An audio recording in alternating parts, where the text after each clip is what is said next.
What is happening, Dolphins fans? And welcome to another episode of the Fins Tailgate with your host, Bill Capitan. Tonight on the tailgate party that never seems to stop. I mean, do I got to tell you? This is the postgame show. We've simmered now a little bit on this terrible loss. Dolphins lose 16-10 against the Colts in Indianapolis. And it's had some time. I've heard the frustration from the fans. And now it's time to ask the questions. And those three questions are, is Mike McDaniel on the hot seat? Are the Miami Dolphins tanking? Can Tua Tagovailoa save this season? Turner Yell makes the stop in the secondary for Denver. 1st and 10. The fake. Good. Block in there, and down it goes. Caught at the 30. This is the dynamic hill. He's in for 6. Tyreek Hill. Touchdown. What a block. Take into your hands a plan, your own hands can land your own brand, and damn, I feel like no one takes accountability. They want the credibility, convincingly unwilling to put in the hours it takes to get some power. Don't be fucking sour, take a cold shower, scream until you're louder, work until you're prouder, and all the doubters, they're just your downers. I swear to God they all let me down. I always fought just to wear the crown. I'm off, it's these fucking clowns who were all taught they deserve it now. It's only worth it if you work for it. Yes, again, welcome to the Fins Tailgate with your host, El Capitan. On your way in here on YouTube, hit the like button. If you guys are listening on Twitch, Twitter, anywhere else, X, CB Radio, Podcast Network, whatever it is, please come over here to YouTube, subscribe, hit the like button, get in and chat. Go ahead and, become a member of the channel. That's great. Support the channel, donate to the channel, become a member of the channel, help us out, help us grow, help us stay with the lights on in this bad boy, because we have dark days ahead here for the Miami Dolphins. A literal final thread, an incoming straw to break the camel's back. That's where we sit right now. That's where we sit at this current juncture.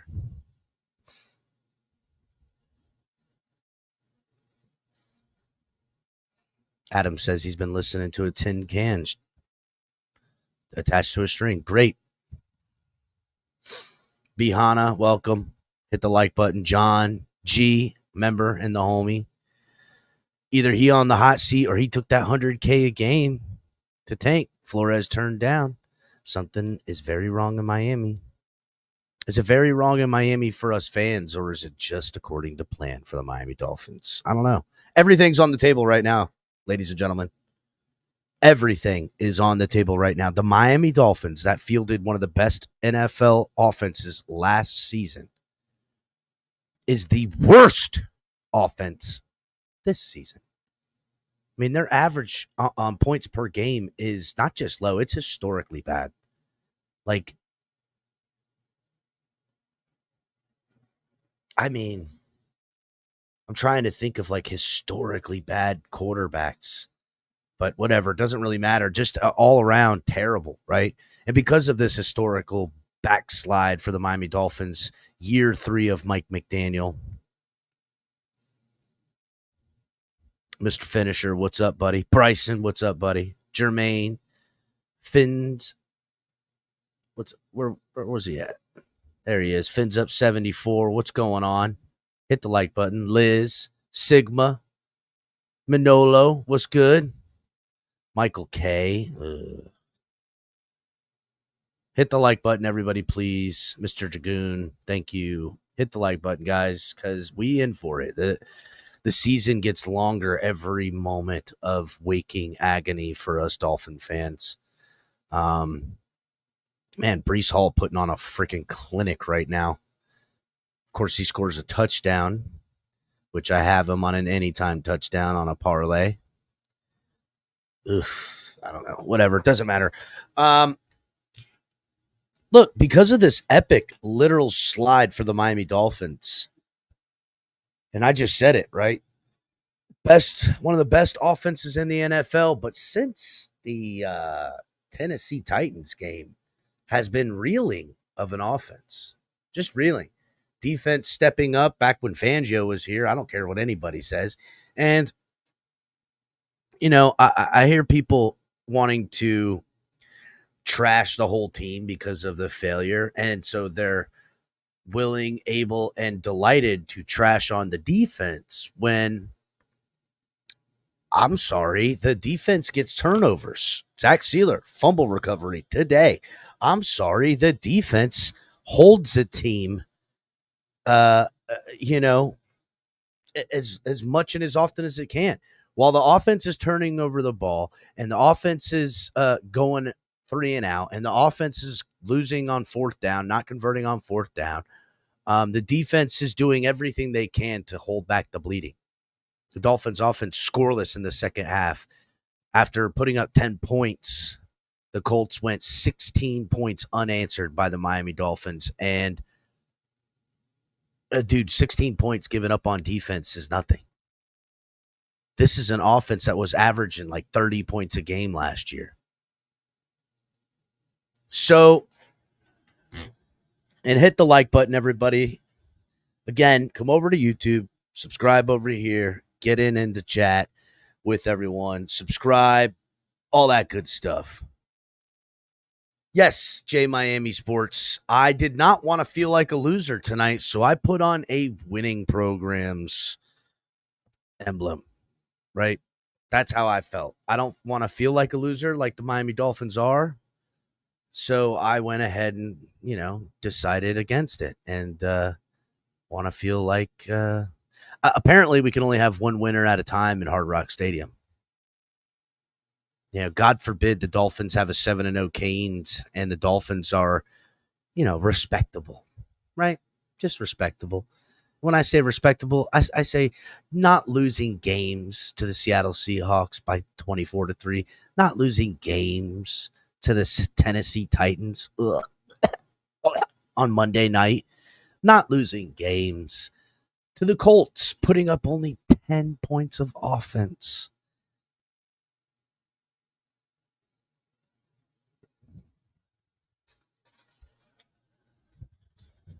Crazy. Ex-President Donald Trump in the building here in Pittsburgh. Well, I didn't realize he would be going to the game like that. Campaign trail, vote 10 days away or some shit. Whatever. Anyhow, on the hot seat is Mike McDaniel on the hot seat with the way this offense is performing. Dating back to the end of last year, like I said, the last 11 games, the Dolphins are averaging got to be close to 15 points a game. Matter of fact, let's just do the maths. Let's do the maths.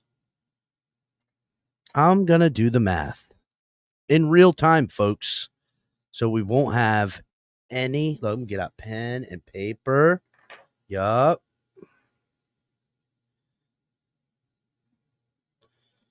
So let's see. 16 points this game.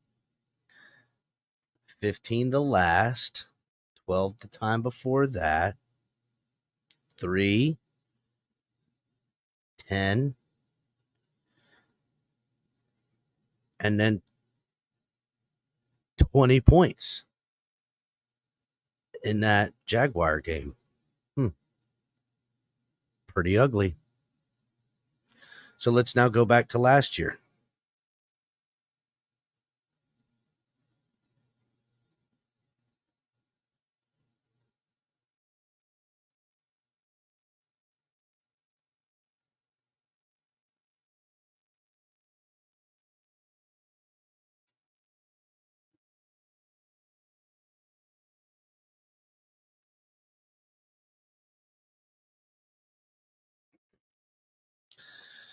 So then they scored 14 points in the Buffalo game. 7 points in the Chiefs game. 19 in the Baltimore game, and then 22, in the Dallas game. So we'll go back to the Dallas game. That's 1, 2, 3, 4, 5, 6, 7, 8, 9, 10 weeks of football. What are the Dolphins over the last 10 weeks of football averaging? Let's add all this together.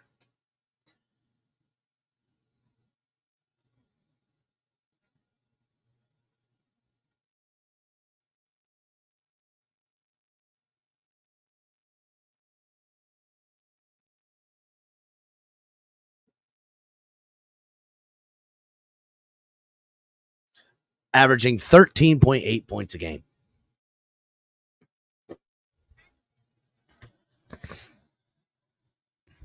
Is that a fireable offense? Guys,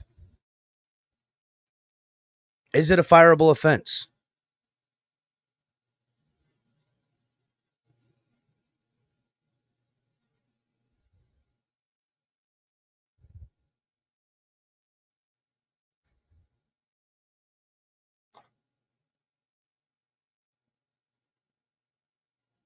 Dolphins averaging 12.6 points a game this season. Is this a fireable offense? Give me yeses. Give me some yeses. What's up, Fresh Fin 72? Bob, what's going on? 305 boss. Jose, Mr. Polk. Everybody hit the like button, please. Is this a fireable offense? Yes or no? For Mike McDaniel. Is he on the hot seat? And if it is a fireable offense, do you fire him now? Let me see. Got some yeses.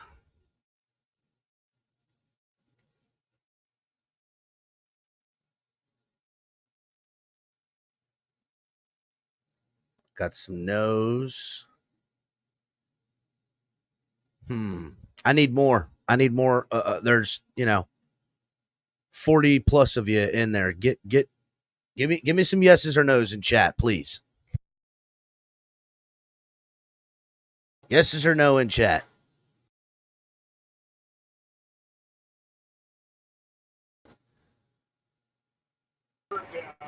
What's up, Tom?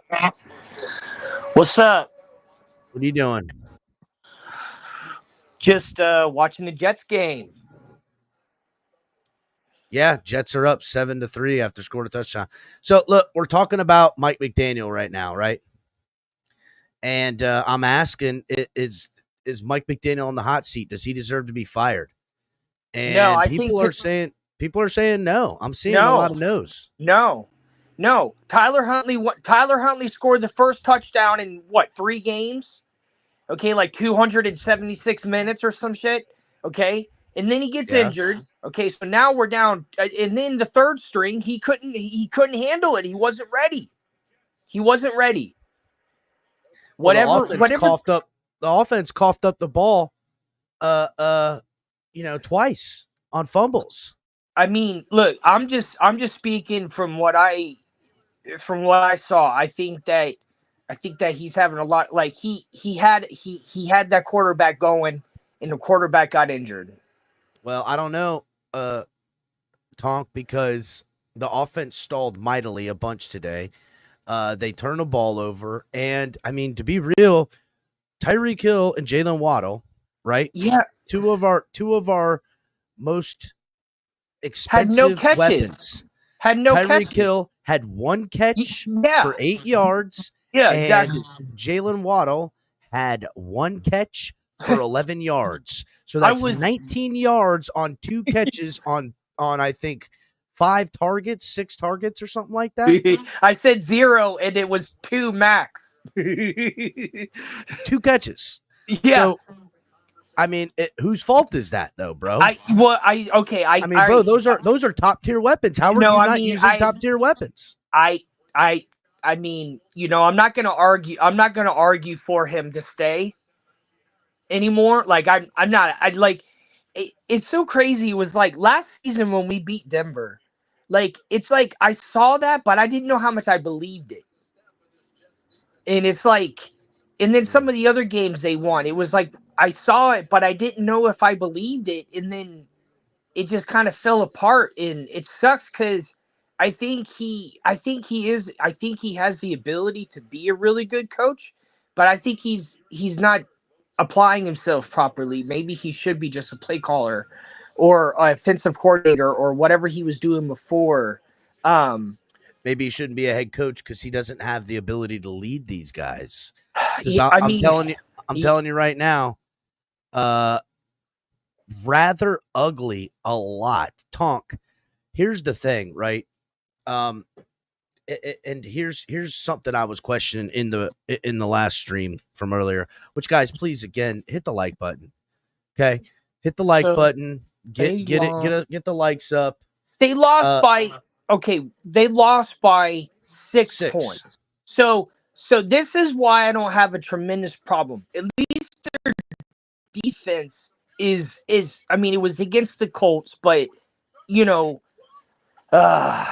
well, again, after the game, Devon Achane was asked about the loss, and he replied and said, all of our losses have been one-possession games. It's not like we're getting blown out, and it's not like teams are better than us. So that was a quote from him. But you know what? That's not true, because I can think of 2 games offhand that we've been blown out in. The Seahawks, 24-3, and the Bills, 30-10. And we were never in either one of those fucking games. So that's a fact. I know. I mean, say what you will. What's up, Mr. I can't argue for him to stay anymore. I don't want to see him get fired because I don't want to see him get fired. I'm just saying, like, people do, and I'm giving the reasonings for it. I don't want to see him get fired. It's just like Dolphins. It's like, all right, team. How many quarterbacks have we had? How many head coaches have we had? Obviously, switching out head coaches and switching out QBs is not the right way. It's just like we need. I don't know. We got a QB right now that can't stay healthy. But again, let's not jump around. All right, I want to stay on task because I'm trying to actually do a show today. I'm not just fucking. We're not going in every direction. Well, the fact that Tyler Huntley was he was showing to have some improvement. Debatable, right? Because Tyler Huntley, again, worked with Waddle over the bye week along with other wide receivers, and Tyler Huntley did not, outside of throwing to the tight end, the one guy who showed up, Jonnu Smith, our free agent tight end, who caught, I forget, he had like 62 yards and receiving yards and a touchdown. Like, he was all over the place today. So that's true. Was our QBs like was the offensive line doing a good job today? Offensive line did fine, I especially in pass protection. I felt like he had all the time in the world. The problem, from what I could see, even with our backup Doyle when he came in, both quarterbacks had time in the pocket. It was just blatantly apparent nobody was open downfield, and they would bring only 2 or 3 wide receivers downfield, and nobody's underneath. So there was some coachable problems there. So whose fault? All right. Okay. So if we're having trouble getting our receivers open, whose fault is that? That's the question, right? Do we blame Mike McDaniel? Do we blame well, I'll tell you what, in Mike McDaniel's post-game presser, he kind of threw the receivers under the bus a little bit. He basically said, and he goes, in other games prior, they didn't do things that they probably could. After watching the film, we noticed they didn't do things that they probably could have done to increase their chances to get the ball, increase their chances to be effective on the field. Then he said that wasn't, I don't think that was the case this game, but it has been in games prior. We got to look at the film. Again, weird statement to say. In games prior, they weren't doing shit. That's talking around the answer. It's talking around. Why would he even bring it up? Because he's on the hot seat. His ass is burning, dude. He's feeling the heat, and He trying to give some is. excuse. Well, But, again, like, too. Then he said this. You know who he threw under the bus next? The running backs. And he said, listen, players came to me. This is his words exactly. Players came to me wondering where my head was at because they didn't want those guys to not get opportunities. Talking about Ingold and Raheem Mostert, because both went and sat on the bench after fumbling the ball. And he was saying, they're leaders. He goes, Ingold's a captain. That's what he said. He goes, Ingold's a captain. And then he said, those guys can't do that. They're expected to not do that. They're leaders on this team. They can't do it. And then he says, I don't know what's going on. So again, odd. He's throwing his guys, his handpicked guys, under the bus right now because they're not executing, as Color loves to say. Mike McDaniel's trying to save his own skin. Oddly enough, I just want to point this out. Hold on a second, Tom. Oddly enough, in the game, this game that only had 2 receptions for, I believe it was 19 yards for what we spend like 50, just give me a second, an average of 53 or 54 million a year on these 2 wide receivers. This is them on the sidelines at this point having caught nothing. Exactly, dude. This is them having caught nothing. And here's what they're doing. And our coach is over there talking to him. Look at Tyreek Hill's fingers. Look at Jalen Waddle's eyes. Look at how they're looking at coach. That's coach in the far right corner. Now just watch. Look. What are they doing? What is that? Hold on. What is this? They're bored. That's them talking to coach. They're all chumming it up on the sidelines, having a grando time. Look at this. because what's going on here? What I mean by bored is they're not doing anything for the game, so they're freaking clowning around on the sideline. So because their number's not called, they're not playing. Because of the head. They're. I mean, honestly, dude, I think Tyreek Hill's kind of a chump. Oh shit. Well, you can say that, but the thing is, the coach. Look at Coach McDaniel's face right. Look at Coach McDaniel's face right here. Exactly, and they're out there sucking. Mike McJoke. That's not coaching. No, but hold on. You said these are who's the captains? Listen, both these. First of all, Tyreek Hill, the number 1 player in the NFL, voted by players last year. So if he's not a captain with that C on his chest right there, that's a captain. Okay, and then next to him is Waddle, who just got paid. I'm not asking rhetorically. I'm genuinely I know. Is so. I would say this, even though Tyreek Hill only has a C on his chest and not Waddle, Waddle's a fucking captain too. Because he's a paid weapon, and other guys on this team that want to be paid weapons follow his lead. And his lead is yucking it up on the sidelines right now. But whose lead are they following, Tonk? They're following Mike McDaniel's lead. That's what I'm saying. Look, none of them should be smiling. They should be standing around trying to motivate their players to win, trying to figure out a way to win. They're joking around because they're clowns. Right, but who else is joking around with them? No, it's because they're not taking shit seriously. No. It's the head coach. He's joking around with them. I wouldn't. So what? But hold on. That don't matter. That don't matter. Why doesn't matter? That don't matter. That don't matter. Yes, it does. A clown playing with a clown is a clown. It doesn't matter. Okay? A clown clowning around with a clown is a clown. The head coach is not setting he's not setting leadership example for them. But look at the grin on his face. That's why they got to take it upon themselves, dude. He's a Super Bowl winning receiver. And he's clowning around.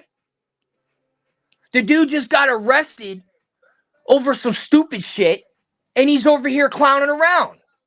Right, and the head coach should be on top of that.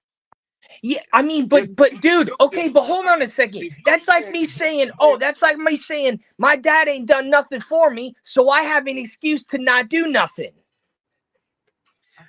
Okay, so here it is right here, right? Holding the players responsible for themselves because they're grown men making the money. Again, and I agree with that. Oh, shit, is that California? Oh, my God, where you been, California? Man, it's been a long Damn, time. bro. I haven't seen California and I can't remember when, It's bro. immature bullshit. But here's the thing.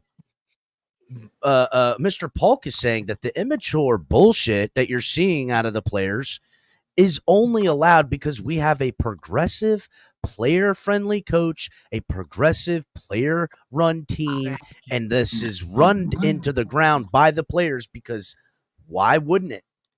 If I'm in charge of what my responsibilities are to get paid at my job, then my responsibilities are to do as little as possible to not get fired. Man, this genre that you're showing describing that could be this is exactly why the Dolphins had the fucking what was the gate that they had? Bully gate. Bully gate. That's right. This is why they had bully gate, dude. Look at them. Because they're a bunch of bitches now. Look at this. They're clowns. Look at this, bro. They're clowns. And look at the all smiles. All smiles. Tyreek Hill had one catch. He has more arrests. He has just as many arrests this year as he had catches in this game. Look, there it is right there. The perfect embodiment of the Miami Dolphins. Clowns. Three stooges. I ain't never let anybody lead me into stupid ass shit. Nah, dog. Fuck that. You lead. If I was on that team and I saw the head coach joking around with two players, I'd be like, you see that? That's what we don't want. I would walk up to them and say, you see this shit? This is what we don't want. You know what, though, Tom? You know what you would be? You'd be a sourpuss, and you'd be off this football team. Good. Like Andrew Van Ginkel. Good. And I'll call Richie Incognito and be like, you know what? I'm starting to think you were right. And you know what? You hear how Tonk says good, and that's what real ones are saying about it now. Get me off this football team with all this bullshit. Hit the like button, everybody. Clowns. A joke. A sideshow. Go ahead, Mr. Polk. Sorry. No, I'm saying including the one with the headphones.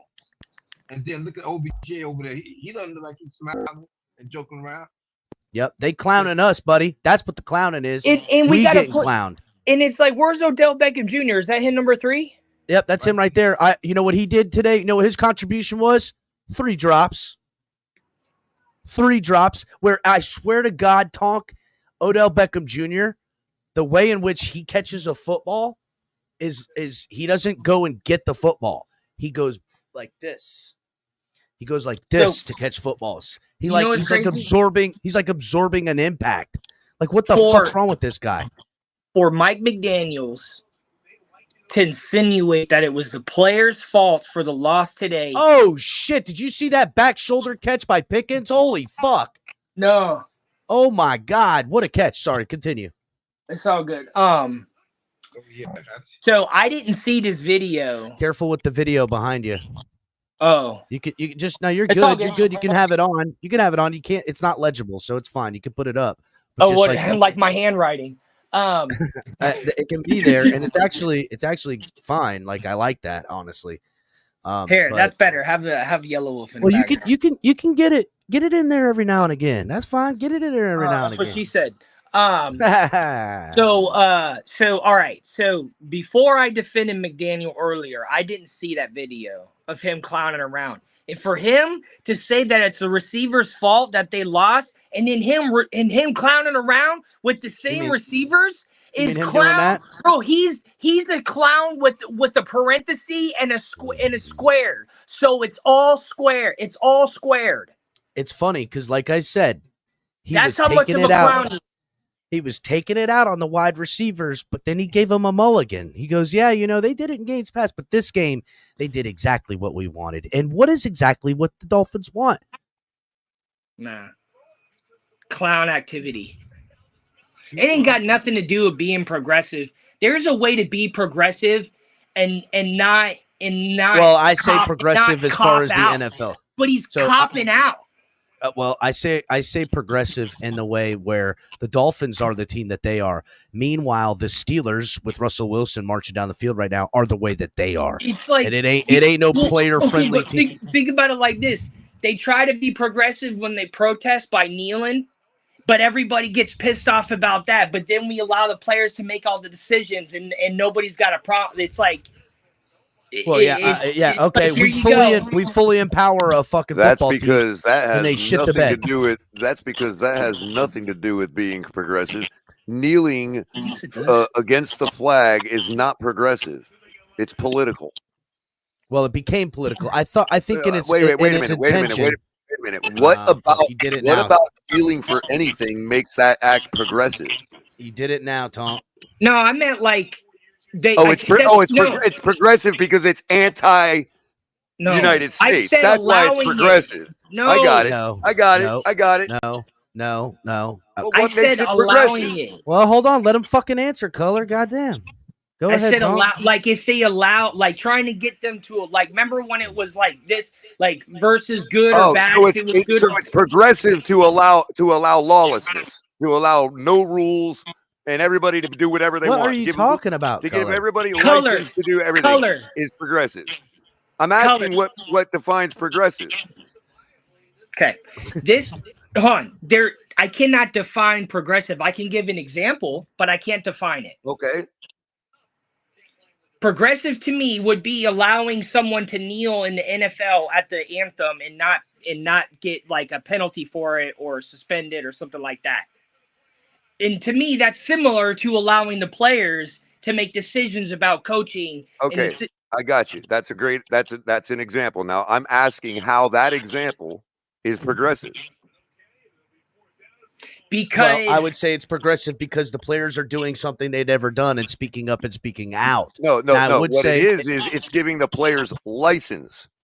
Well, this team is progressive because it's giving the players license to do something is not progressive. So again. There's no license here, dude.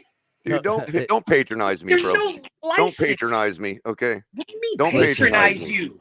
I'm trying to have an intelligent conversation, and you want to laugh at me, bro. Okay? I'm not laughing. I'm not laughing. Okay. It is giving license to the players to kneel. The NFL that was saying not it's part progressive of the rules before. Okay. Saying it's progressive. Gives it license just because to you're kneel? allowing somebody to do something. God, I did not want to fucking talk about this. All right, I'm gonna end the fucking kneeling argument now because that is not what today's show is about. Fuck all that shit. Here's the deal. What I tell you what's going on in the building right now is there's a different word to describe it.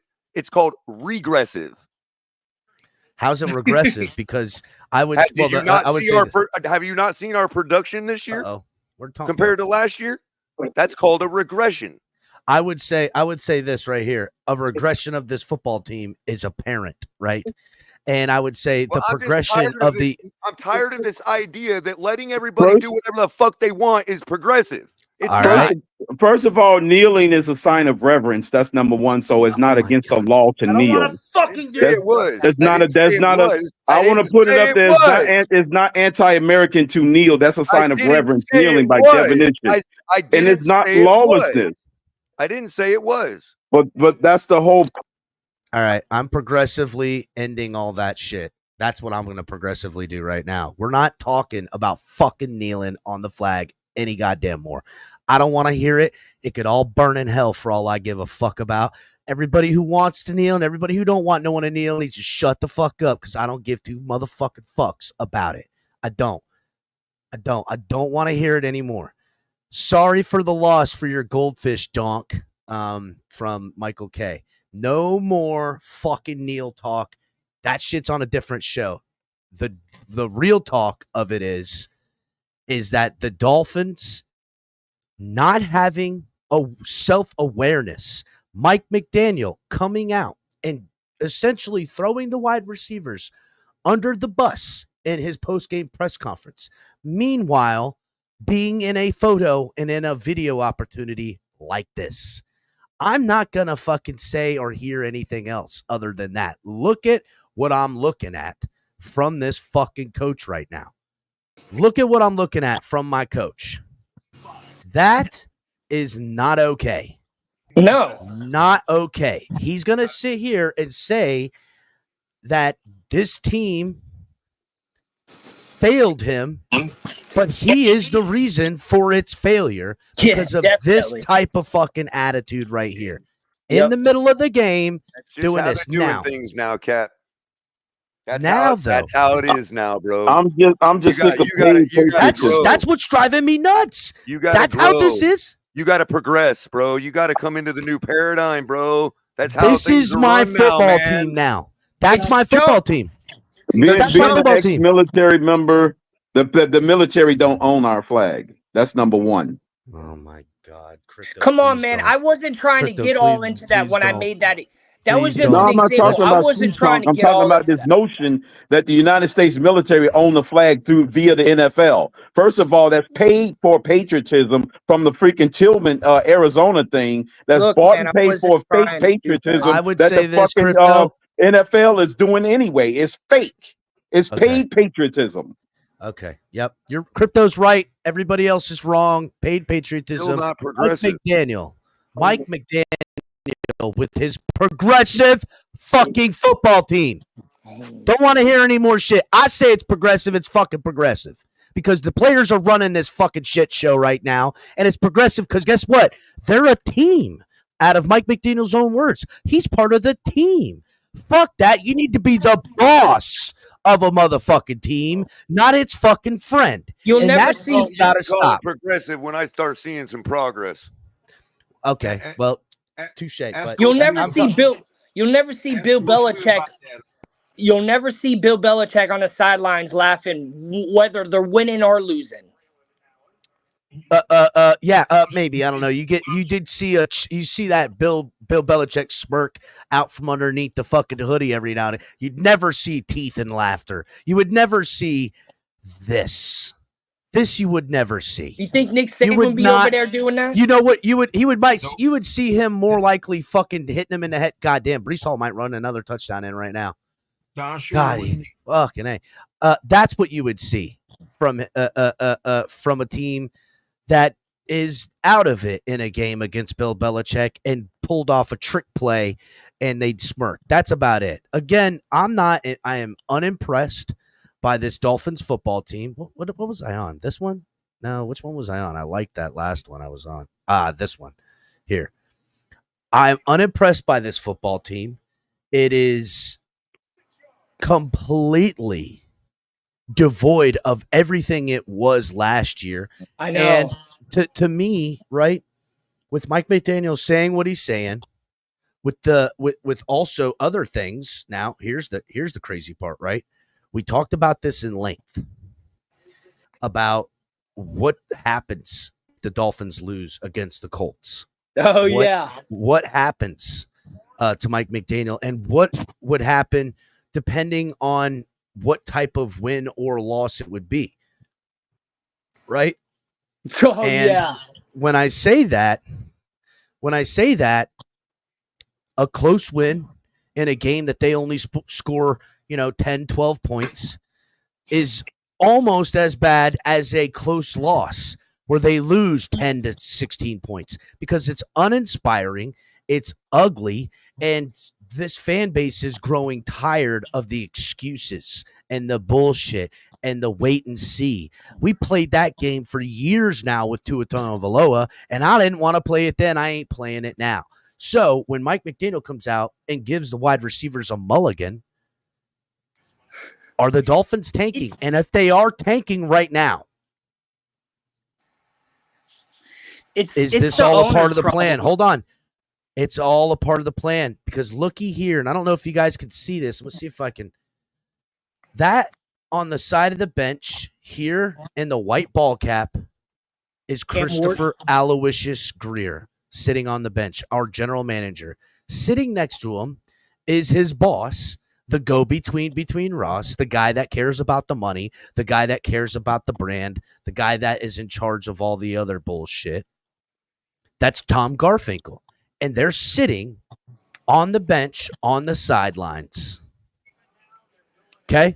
They're sitting on the bench and on the sidelines. And as this report read, reported on by Omar Kelly, it said Chris Greer and CEO Tom Garfinkel have a pretty animated chat before the Colts game. Garfinkel is the go-between between owner Steve Ross. Greer's next conversation was with O-line coach Butch Barry. Now, oddly enough, right? O-line coach Butch Barry is the only offensive unit getting anything done consistently for a while now. For everyone who talks about how shitty the O-line is, the O-line has had no answers interior, and Butch Barry has figured it all out. Touchdown pass thrown by Aaron Rodgers just now. My point is, first of all, Cap, we'll never be a serious franchise with somebody in the organization by the name of Garfinkel. That's a character. That's a cartoon character name. It'll never work. We'll never succeed with a guy in the organization with the name Garfinkel. It'll never work. We're never serious. What cartoon is this, Crypto? I never heard of this. It's the cat Garfinkel. I know what it's called. Garfield. The cat Garfinkel. No, it's Garfinkel. Oh, I know who you're talking about. Yeah, old kitty cat Garfinkel. The orange cat? That's right. Yeah, it's a freaking cartoon character. The one that likes lasagna. Sylvester? No, that's Garfield. No. It's the Warner Brothers. Hey, the extra point kick was blocked. Warner Brothers is Sylvester, the black and white cat. Wasn't there an orange one that it was his counterpart? Sylvester Garfinkel was his name. No, there's no Sylvester Garfinkel. You guys are thinking of Simon. That was the 17th president. So hold up. Again, let me get back to it. That's Garfield. Let me get back to it, guys. Okay. So we see pregame Garfinkel and Greer chatting it up, having an animated conversation, as reported by beat reporters on the ground, and confirmed by our own TFTG network on Boots on the Ground, Shake Money. He's seen this happen too. He even said to me, put it in a text, hey, Greer and Garfinkel on the field. Not usually the case. They're usually always in the booth. They never are on the field. And then talking to the coaching staff pregame like that. It's just a kind of an odd thing. Reported by Marcel Louis Jacques, who is the ESPN beat reporter for the Miami Dolphins as well as other teams in the AFC. He reports, I saw Stephen Ross, Tom Garfinkel, and Chris Greer leave the Dolphins coaching locker room. The coach's locker room. Okay? Don't remember seeing Ross in New England or Seattle, but that's not to say he wasn't there. Fine. Ross here and there. Is Ross, Tom Garfinkel, and Chris Greer? Think about, first of all, the amount of money Ross makes per second is thousands and thousands of dollars per second. This guy, along with the guys that are making a lot of money, go and see the coaching staff after a game like this. Now, here's the thing, right? There ain't no My time second enough question, to do that at Hard Rock. There ain't no time on the plane back. Is Ross up out of this bitch? And does Ross really need to come by and talk? Doesn't he have his guys? That's what I'm saying. There ain't enough time to do that during the week.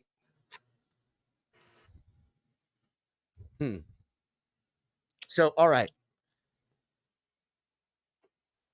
To me, when we go to the first part of the question of today's show, is Mike McDaniel on the hot seat? I would say perceptively, and if you talk to the fans, more of them say fire him. He's on the hot seat. I think overwhelmingly, if you asked fans and people who watch the NFL, they would say, "Oh yeah, Mike McDaniel on the hot seat. Went from having one of the best offenses to having the literal worst offense right now." in any case, if Tua was here, Mike McDaniel would be fired. If this was Tua losing like this and didn't have concussion problems, Mike McDaniel would be fired. I would say that. But because Tua is not there, because according to Mike McDaniel, it's not the fault of the players, and that this isn't a bad showing by the wide receivers. He didn't say it was a good showing or a bad showing, but he said that they did all they could, is what he basically said. So, if Mike McDaniel isn't getting fired, it's only one of two things. A, they truly believe that the third question is yes, the answer is yes, that Tua Tagovailoa can save this football team. He's going to come in flying left arm out, because he's the left arm of God, flying cape in tow with the weight of the world to carry Mike McDaniel's putrid game plan and offense, along with curing the running backs of fumbles, curing the offense of wide receivers of drop footballs, curing the offensive game plan of being so either A, vanilla, or B, overcomplicated and not able to be achieved. Tua Tagovailoa going to right the entirety of the Miami Dolphins organization. Or two, what's the second thing? It would answer the question that is the second question of tonight's show. Are the Miami Dolphins tanking? And if they're tanking, will they start Tua at all? Is Tua part of the tank? Is Tua not going to come in and they're going to just lean right into the tank? Is that the discussion that they had with the coaches? The discussion that Stephen Ross had to have with Mike McDaniel was to personally hand deliver the bag filled with $100,000 cash for tanking per game.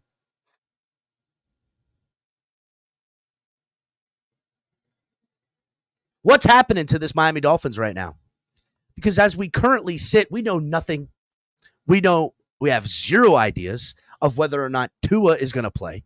If he does play, is he even going to be good enough to make anything happen other than win just enough games to fuck us out of a potential top draft pick for a quarterback?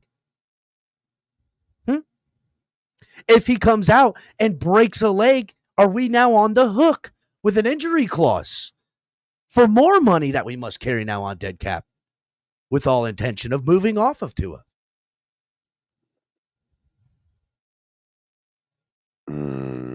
Hit the like button, people, because I'm telling you right now, as many questions as we had heading into this game, we have 10,000 more. And depending on what happens one way or another in this next game, we could have a myriad of further questions. Right now, Dolphins fans have so many questions on their mind when it pertains to this football team. Their heads are spinning. And there's only one guy with the answer.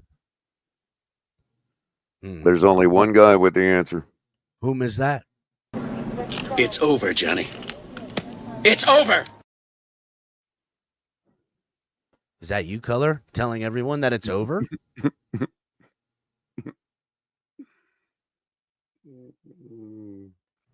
I got the answer, but he's not going to tell us. What's that, Mr. Polk? Can't hear you, buddy.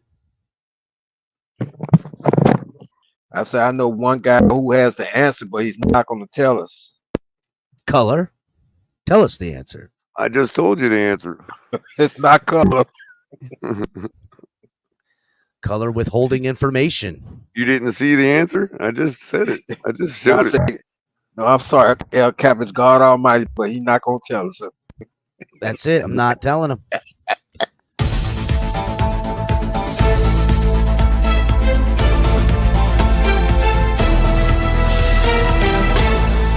TFTG News Report. Miami Dolphins lie on the precipice of absolute failure for this season as Miami Dolphins hope to have Tua Tagovailoa come back, set to practice again this week. Breaking news, though. It all won't matter in the end. Back to you guys.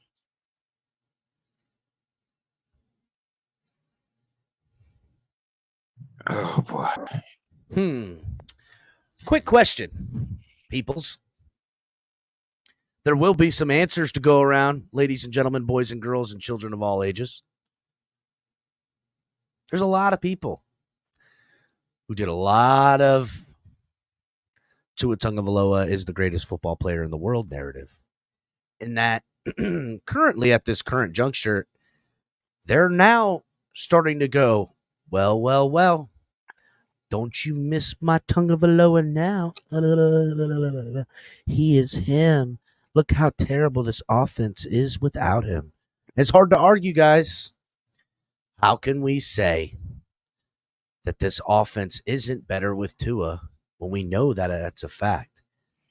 And I mean, literally tweets coming out, people claiming it was never Tyreek Hill. It ain't Jalen Waddle. It isn't Mike McDaniel, and it ain't Greer. It's always been him carrying the Miami Dolphins offense. People are saying the only reason the Dolphins have won anything over the last 5 years is because of Tua Tagovailoa. Well, if that's true and the team thinks we're that dumb, I don't want them to win another game anyway. How about that? Color.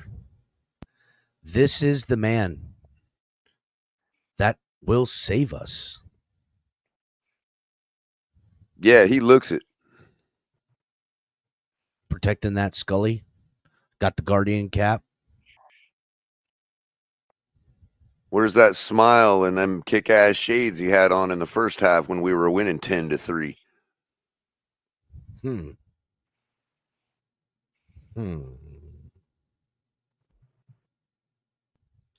I mean, guys, I'm just trying to be realistic here.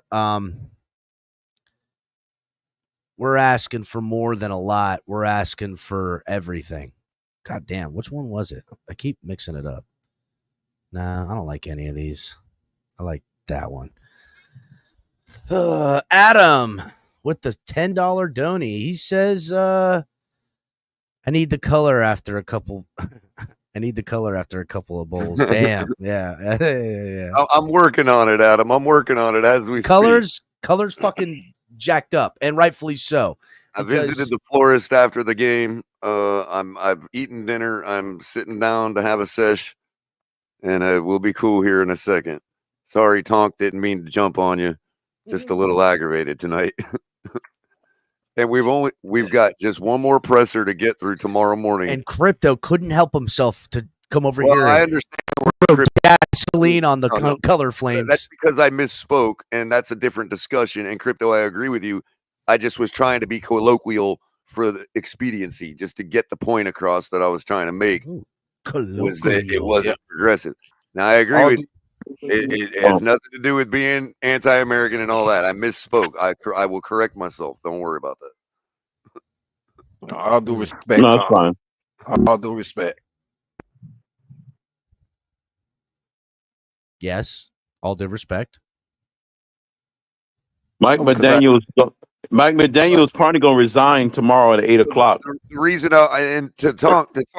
just to say this to Tonk, the reason I was trying to make the point that it wasn't progressive is because people have fed us as Dolphin fans this line for the last 3 years that the way McDaniel does things is the new way to do things, and we just have to understand as old-fashioned fucks, you know what I mean, that this is progressive. And it's like, no, our record, we've regressed. We've done nothing but regress since Mike McDaniel's been here. You know what I mean? So I understand what you're trying to say, that like we're in 2024 now and we're not in the 60s. I get that part of progressivism. You know what I mean? But what's going on in our building right now is not progressive. Well, no, I think it's progressive in the ideology. It's regressive in football acumen. That's what it is, Color. They have this progressive ideology that they're going to, by empowerment of people and empowering and taking out all legitimate realism of it, right? Because to me, you have to have leaders and you have to have leadership done in a way. Everyone can't be a fucking leader because you want them to. And that's okay. And we shouldn't shame people who are smart enough to go, yeah, I'd rather not be the leader because I can't handle the pressure. versus to we're going to empower everyone and we're going to make sure that everyone feels empowered by reeling it back and making everyone feel fucking comfortable as if they are a fucking leader when they're clearly fucking not. That's the fucking problem. It's an ideological problem that does nothing but skirt your progression that you're really trying to get, which is a fucking Super Bowl victory. The fuck out of here with this bullshit. Bunch of fucking. I dyed my hair teal when I was a teenager too. It's not progressive. Whatever. Let them be.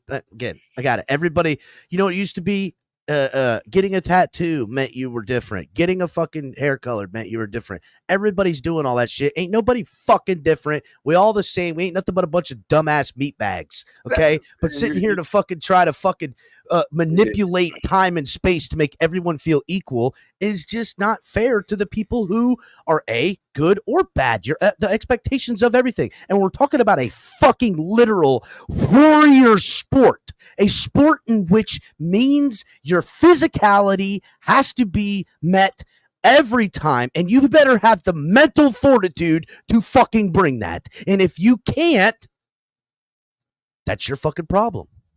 That's your fucking problem. And you or the speed to run around it, and we ain't got neither. We got this speed. Fuck all that speed. Speed's fine. Need speed. Good. Got it. Blah, blah, blah. Give me 3 yards in a cloud of dust by beating the shit out of people in the trenches.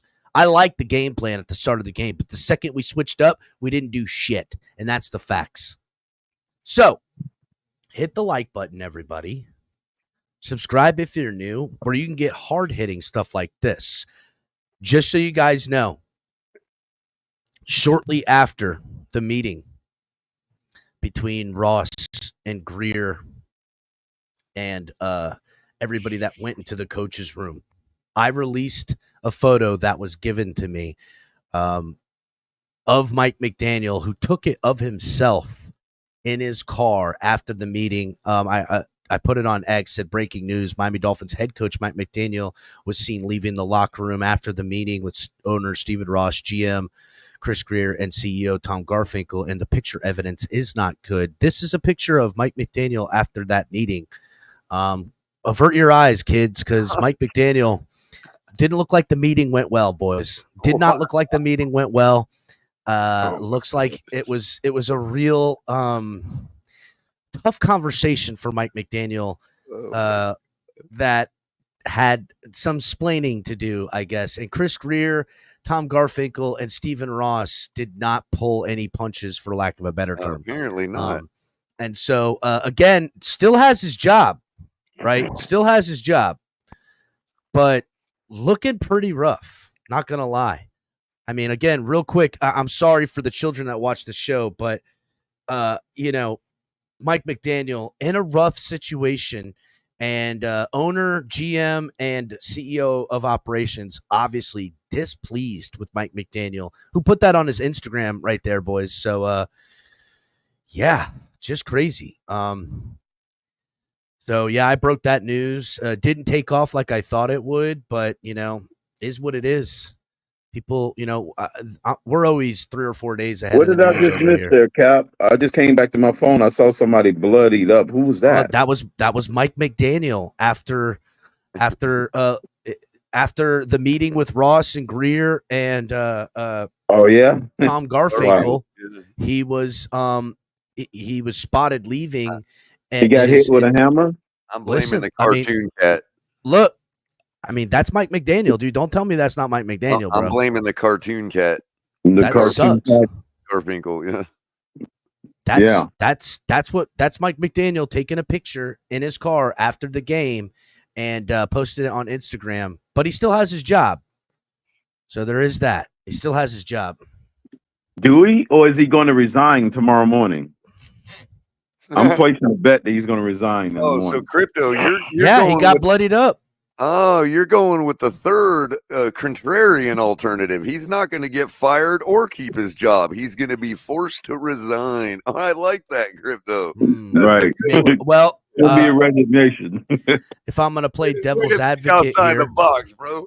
If I'm going to play devil's advocate here, and that's how they do it in the corporate world, and say something, there is a real conversation to be had, and I'm not playing light at this.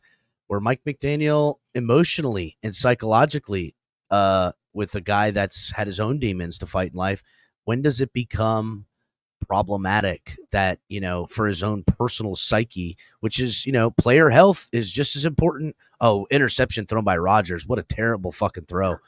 What a Player piece of health shit. is a big issue. What a terrible throw, Wilson. Anyhow, so coach health, an issue as well, right? They take that very seriously in the Miami Dolphins building. So if his mental health starts suffering, and we've seen this before from other head coaches, have we not? Maybe he does retire due to mental health. Or maybe he goes into concussion protocol. That should fix that too, right? I mean, I would say this: whatever specialist Tua Tagovailoa seen, I would recommend for Mike McDaniel to see. I mean, they're both head doctors, right? Sure. Whatever you say, Color. Whatever you say. Well, he does look rather dejected. Yeah, dejected, I'd say. Oh, watch, though. When he gets the phone call that his job is safe tomorrow, he's going to be a new man. Watch. God, I need a George Pickens anytime touchdown right now.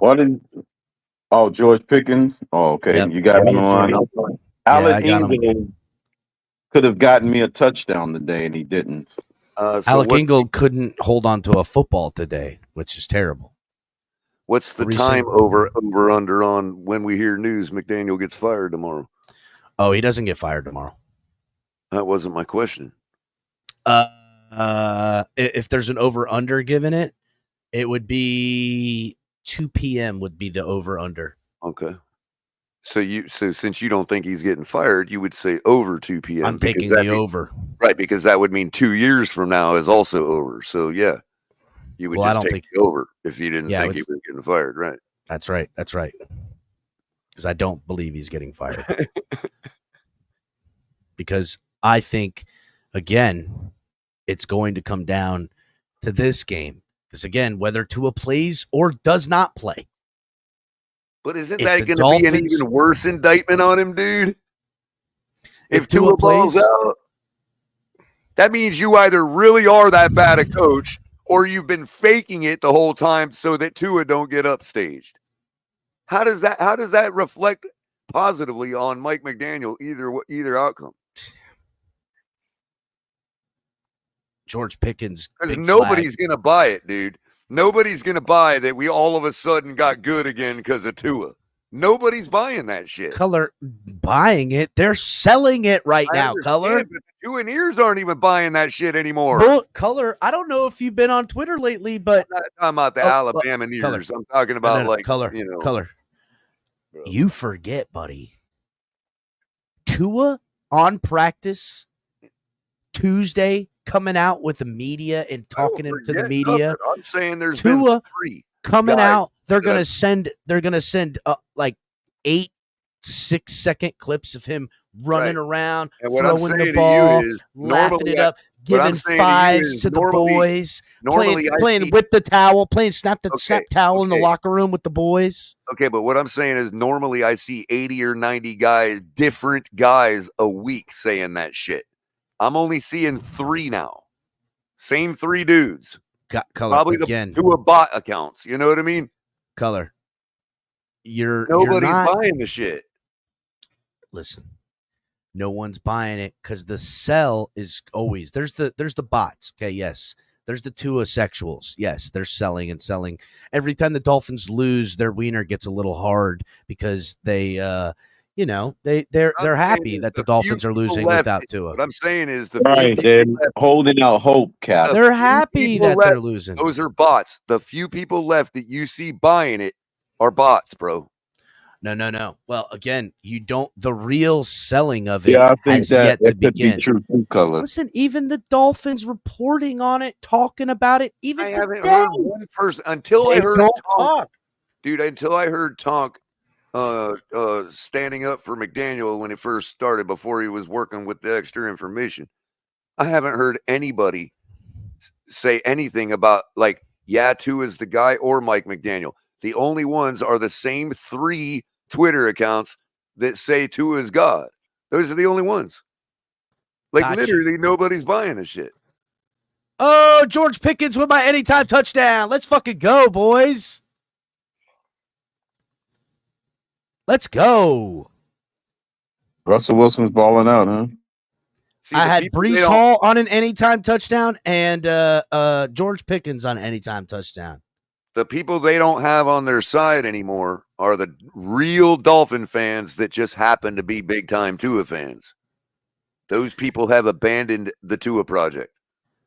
You forget how fucking stupid these Dolphin fans are, Color. Most of them. Okay? Some of them are more off the bandwagon than I am, bro. I still think our season's salvageable. Okay, how about this, Color? How about you're underestimating how stupid the organization believes the Dolphin fans are. And I'll say this, okay? No, I'm not saying you're wrong. I'm not saying they're not trying to sell it. I'm just Tua telling comes you back nobody's this week in buying it anymore. practice. Tua comes back in practice this week, and the hype train gets back in there. Sugar. We bringing it back. He can do it. Tongue of a lower gunner. Left arm of God. Sugar.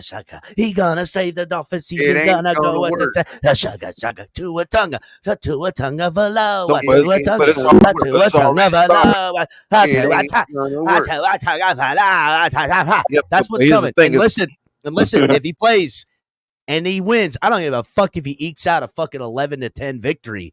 Oh my God. Ain't gonna work. Will the freaking rain of highlight videos to a tongue of Loa, will the rain of graphics measuring up what Tua did week 1 and what Tua did week 7 against what the Dolphins put up offensively while he was gone. They will blow this fucking man in such a manner that it would make porn stars blush. That is what fucking we're on pace for. Welcome back to the Miami Dolphins shit show.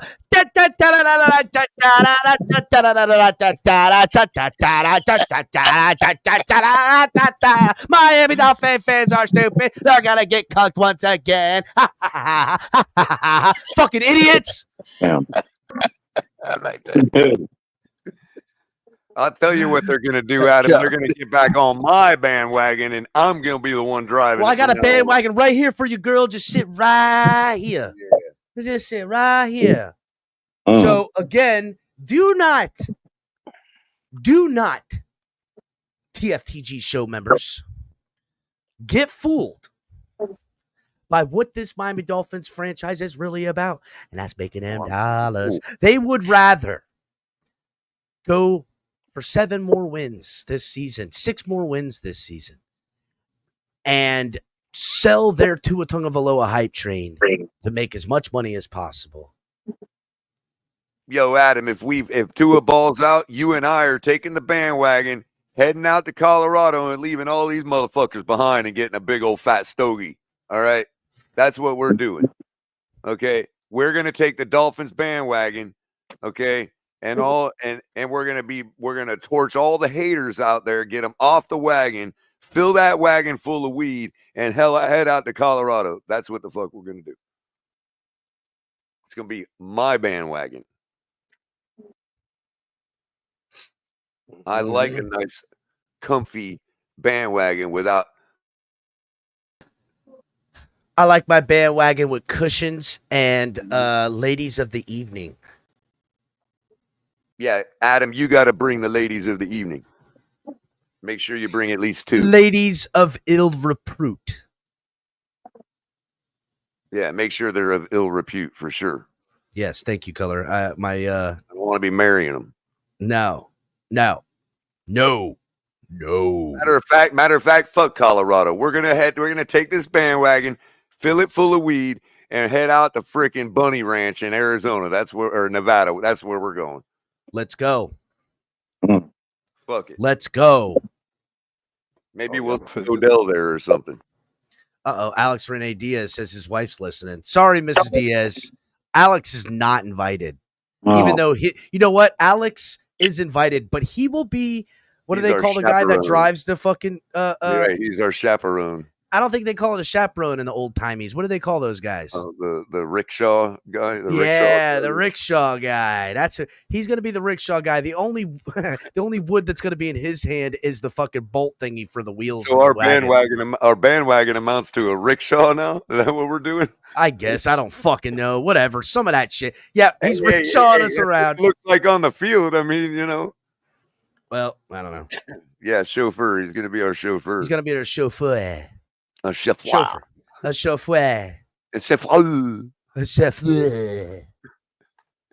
So I ain't going to pronounce half the letters in the word. You want to speak French?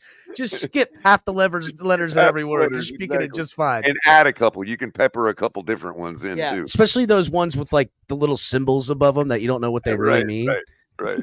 Nobody knows what they are.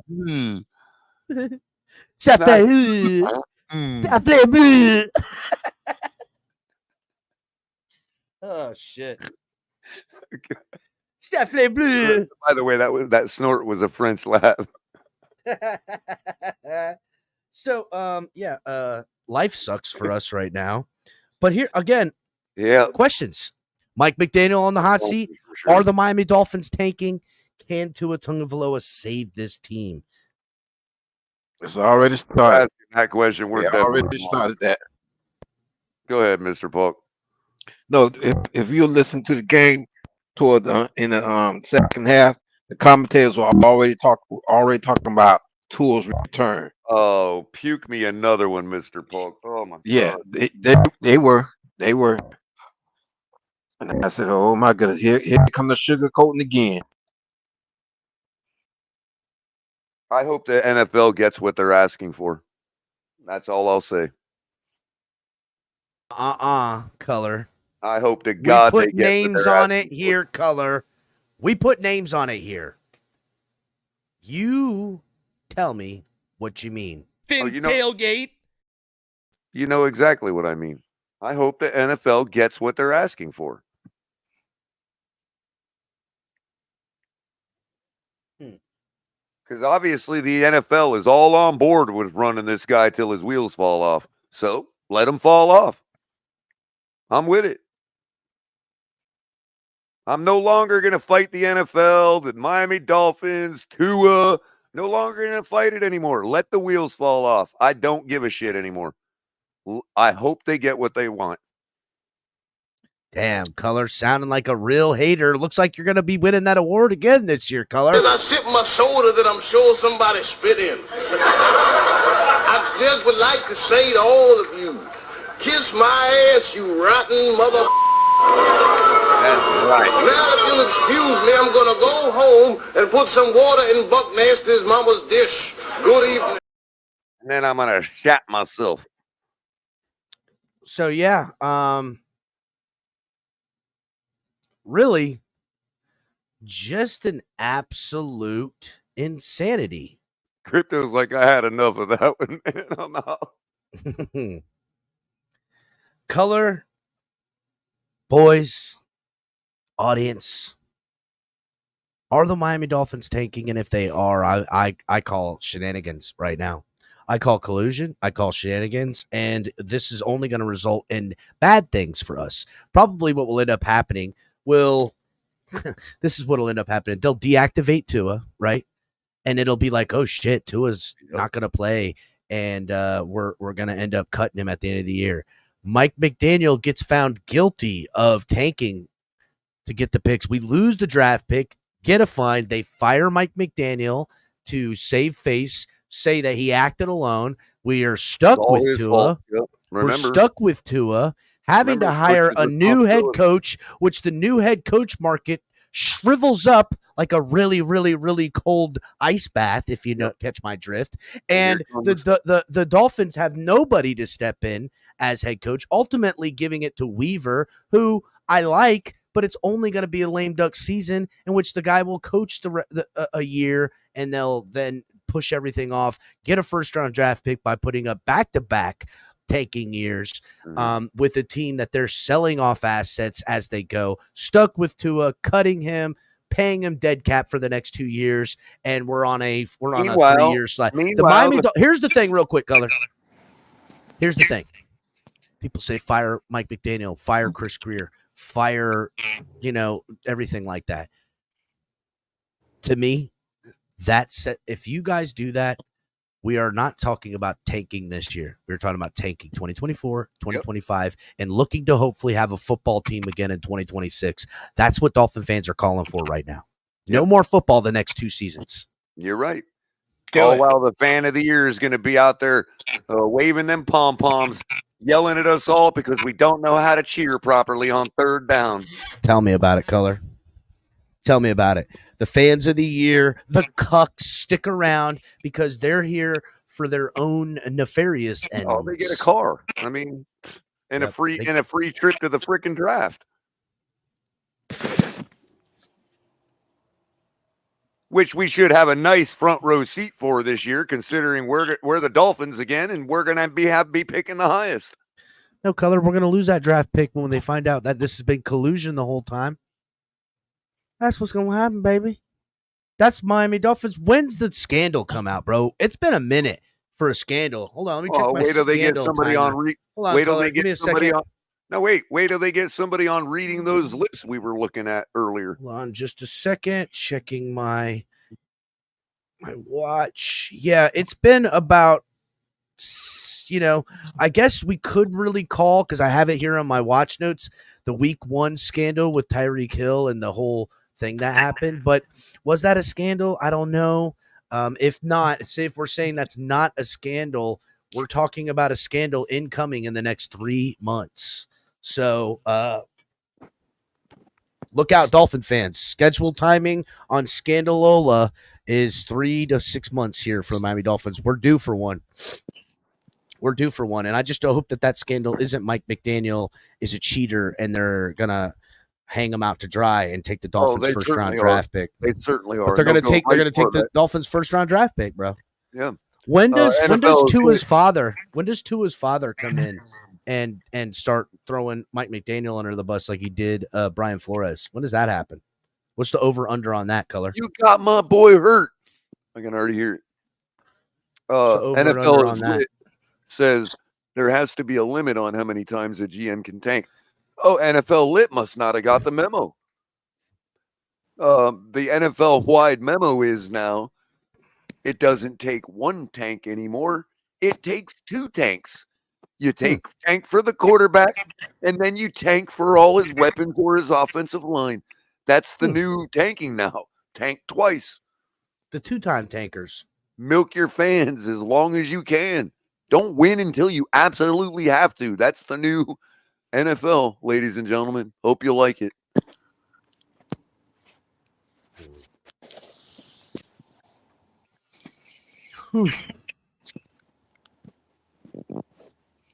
Well, because Pat Mahomes is going to win it all anyway. So might as well you don't have Pat Mahomes, you might as well have nothing. Yep. You don't have Pat Mahomes, you might as well have nothing.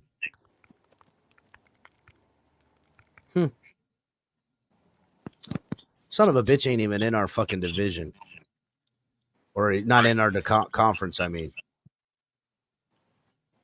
It's fucking pussies, dude. So now a really bad team sits at 4-3. And we're all supposed to marvel at the Indianapolis Colts. Yeah, dude, that's the sick part, right? Colts getting it done with their QB1 and backup veteran journeyman now at this point in his stage in the career, Joe Flacco. Mm-hmm. With their 31st or 30th ranked defense, 26th against the pass. You know what's sick about that, Cat? Our defense is going to stay top ranked. And that team was able to beat us. How do you beat a top ranked defense while not actually beating them? You give the ball back to the other team as many times as you can. You stop their can. offense from scoring more points than you. Cray, boys. People are still to this day still want to throw the defense under the bus. It is unbelievable.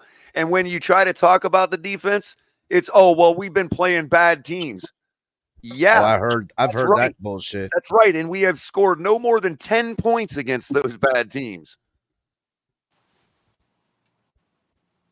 So it's amazing that even the bad teams can't score against our defense. Because if you think our defense, if it wasn't actually good, you think we would have held the Colts to 16 points today? As many times as we gave them the ball back?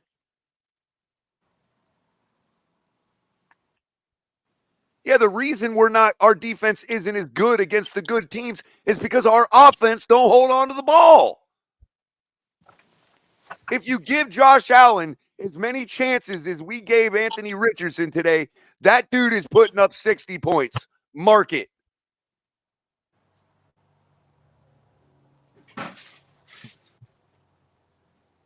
You get no help from your offense whatsoever. What do you expect out of your defense? They can't stay out there on the field all day. And they getting tired of it too. You even saw it on the last couple drives. It's like, I don't blame them from standing up and letting them run right by them. Exactly.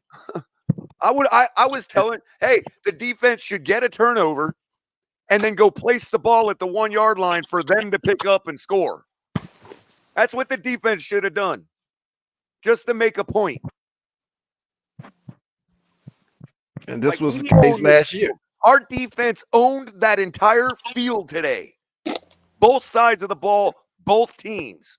Our defense could have taken the ball and given them a touchdown if we wanted to make that point. So ridiculous to even talk about the defense. Yes, I know we gave up a field goal in the last 22 seconds before the half. That's literally what they're bringing up. I can't even fathom how anybody could even bring that up right now. That's something we talk about next Friday when we're like, hey, what other things do we need to clean up? That's a footnote.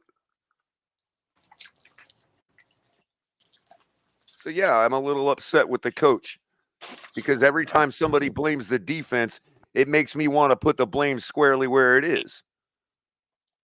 And then when they show Coach Weaver on the sideline, Coach Weaver ain't smiling and joking around. That man has a serious look on his face, trying to do what he can to help the team win. Well, he was saying something to McDaniel that wasn't pleasant. We don't That's know true. what it was. Exactly, I seen that too. The way he was looking at McDaniel, that's oh my goodness. Are you kidding me? Like it was after like the fourth time we gave him the ball back. I just imagine him saying something to the effect of, now here's the ball again, man. Think you all get a touchdown this time for us? Shoot. Sure wish you would. Because, you know, he's a freaking nice guy, so he's probably not chewing him out. But I'm sure he's saying something. Yo, y'all think you could score this time? Mm-hmm.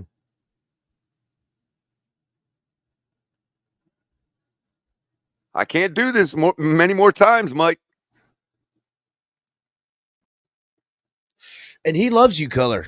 He listens to your show every day you have it in the mornings. Oh, I'm sure they both do. Weaver is just like Color's preaching to the choir. He already knows. It's McDaniel that needs to listen to me. Well, McDaniel has been listening, but he's not implementing it. That's the problem. Hit the like button, everybody. Well, he listens in a couple spots, but yeah, you probably wanted to pass a little more today, not going to lie. But listen, they said they ran 40 times, but on that, as soon as Boyle came in the game, I think he only threw like 4 passes. He ran the ball every play pretty much. So again, probably a decently balanced attack. A decent, or maybe not even a decently balanced attack. I like the game plan. The problem is that when they pass the ball, it's not executed.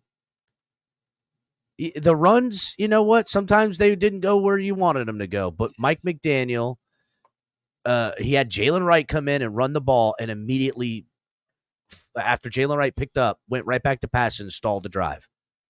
I mean, how many stalled drive is this guy going to have? See, I'll tell you, again, it partly goes with why we couldn't get anybody open. I heard you ask the question earlier before I had gotten back to the show. And it's so obvious, dude. Okay.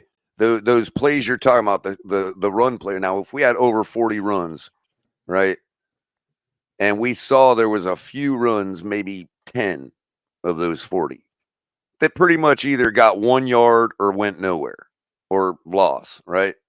And that happens. You're right. What that's telling you is those are the plays that should have been play action. And so what was happening was we would run until it didn't work. And then it not working is what caused him to switch to a pass. And that's why the defense knew when we were passing. It's a tell. It's almost like clockwork when we can't, when we have a run play that don't work. So what they did was, I bet you, Color, real quick, we're going to stop the run, and the second we get a good stop, we're going to switch to dime and stop. Color, I bet you the secondary. I bet you, right, that if you went back to all of the games Mike McDaniel has called that on Madden, bro. If he runs the ball on first down and it picks up 3 or less yards, he every time throws. Not unless it's third down. And then and no, I said on first down. If he runs the ball and it's 3 or less yards, he will throw the ball if he is down in the football game. If he's not ahead in points and down in the football game by 1 point or whatever, and runs it on first, he abandons it. Actually, I would say this, even if he runs anything less than 7 yards, I would say that. Anything less than a 7-yard run, he will pass that football. Dude, when the run game was working, I saw him, it was 2nd and 7. They ran the ball. It was 3rd and 3, a short 3. And then he passes and does a dumb pass where there was only 2 targets. What I also saw all day was him running, good gain, running, another good gain, or running, 8 yards. Now it's 2nd and 2. We run again. It goes nowhere. And then on 3rd down, he passes. It's like clockwork, dude. So what I'm saying is on that 2nd and 2, when the run got stopped for no gain, the reason it got stopped is because the box was full. That's the play action, either deep strike or whatever. And instead of doing that, instead of passing, then he runs it one more time to make sure that it's not working.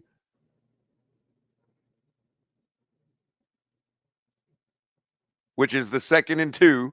You know what I mean? Instead of saying, "Oh, I just got 8 yards. I'm on 2nd down. If I get an incomplete pass, I'm still going to be in a manageable 3rd down." So instead of play action right there, he runs it again to try to reset the downs. And when that doesn't work, now it's 3rd and 2, then he'll play action or straight pass the ball. They're already in a dime coverage because they know that's what he's going to do. He hasn't even looked up from his playbook to know that they switched from a full box to a dime coverage. No lie, Color. It's apparent that Mike McDaniel is calling plays that he believes can beat any formation of defense. And it's just not true. When they drop their linebacker, this has gone back to how you defeat this offense since a while now.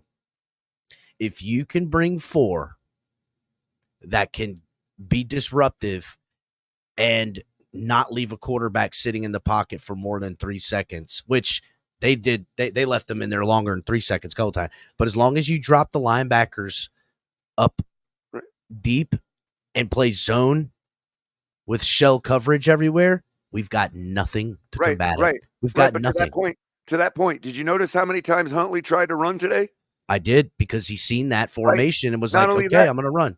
But the 4 men weren't getting there. They got there one time on that one sack.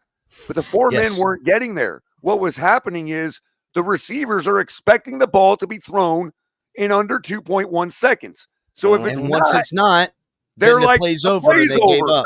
They gave up. They assume the play's over. They don't realize that Huntley's got good protection and he can scramble and they can come back to him and finish out their routes. They don't play that way. They don't practice that way. And after 3 seconds of running the route, the play is either over or it's dead. And if they're not getting the ball, they're not doing anything. But Mike McDaniel said that's not what happened today, boys. They said it's what happens at other times, and they were all chummy about it. What he said he didn't see today was them taking plays off. He's still fucking. Did you see that catch by George Pickens, who bobbled it twice? Holy shit! Holy shit! Right off the Jets player. I mean, Trent Sherfield literally told the public that they're not required to do that, dude. That's a problem. Everybody thought Trent Sherfield was just disgruntled and talking shit, even though it correlates with exactly what we see on the field. That's why Tua is going to make things better. Why? Because Tua is a robot. Tua is Mike McDaniel's arm through the headset. Because Mike McDaniel is the quarterback. Preach, color. Now you talking. Now you're fucking getting somewhere. With the Xbox controller. Your avatar on the screen just does what the button pushes. And that's what Tua does for Mike McDaniel. He just does what Mike McDaniel's button pushes.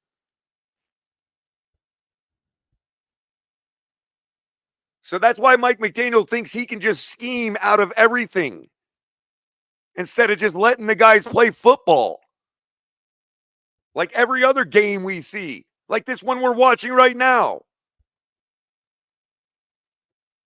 Yep, I don't see no bullshit fucking pre-snap fucking weird-looking formation nonsense all over the goddamn place. And I see players pushing downfield, running. You also don't see the play over at 2.1 seconds, whether it be a sack, a throwaway, or a strike to the bottle of Tyreek Hill. I don't see not a great catch. Up. I don't see everybody just saying game over. Fucking A, dude. Another great catch on there by the tight end, that one. Yeah, that catch was I'm insane. almost ready to flip YouTube a bird and do the all-22 anyway, bro. I'm so sick of not being able to. Well, color, you can break down the all-22 and just not whatchamacallit,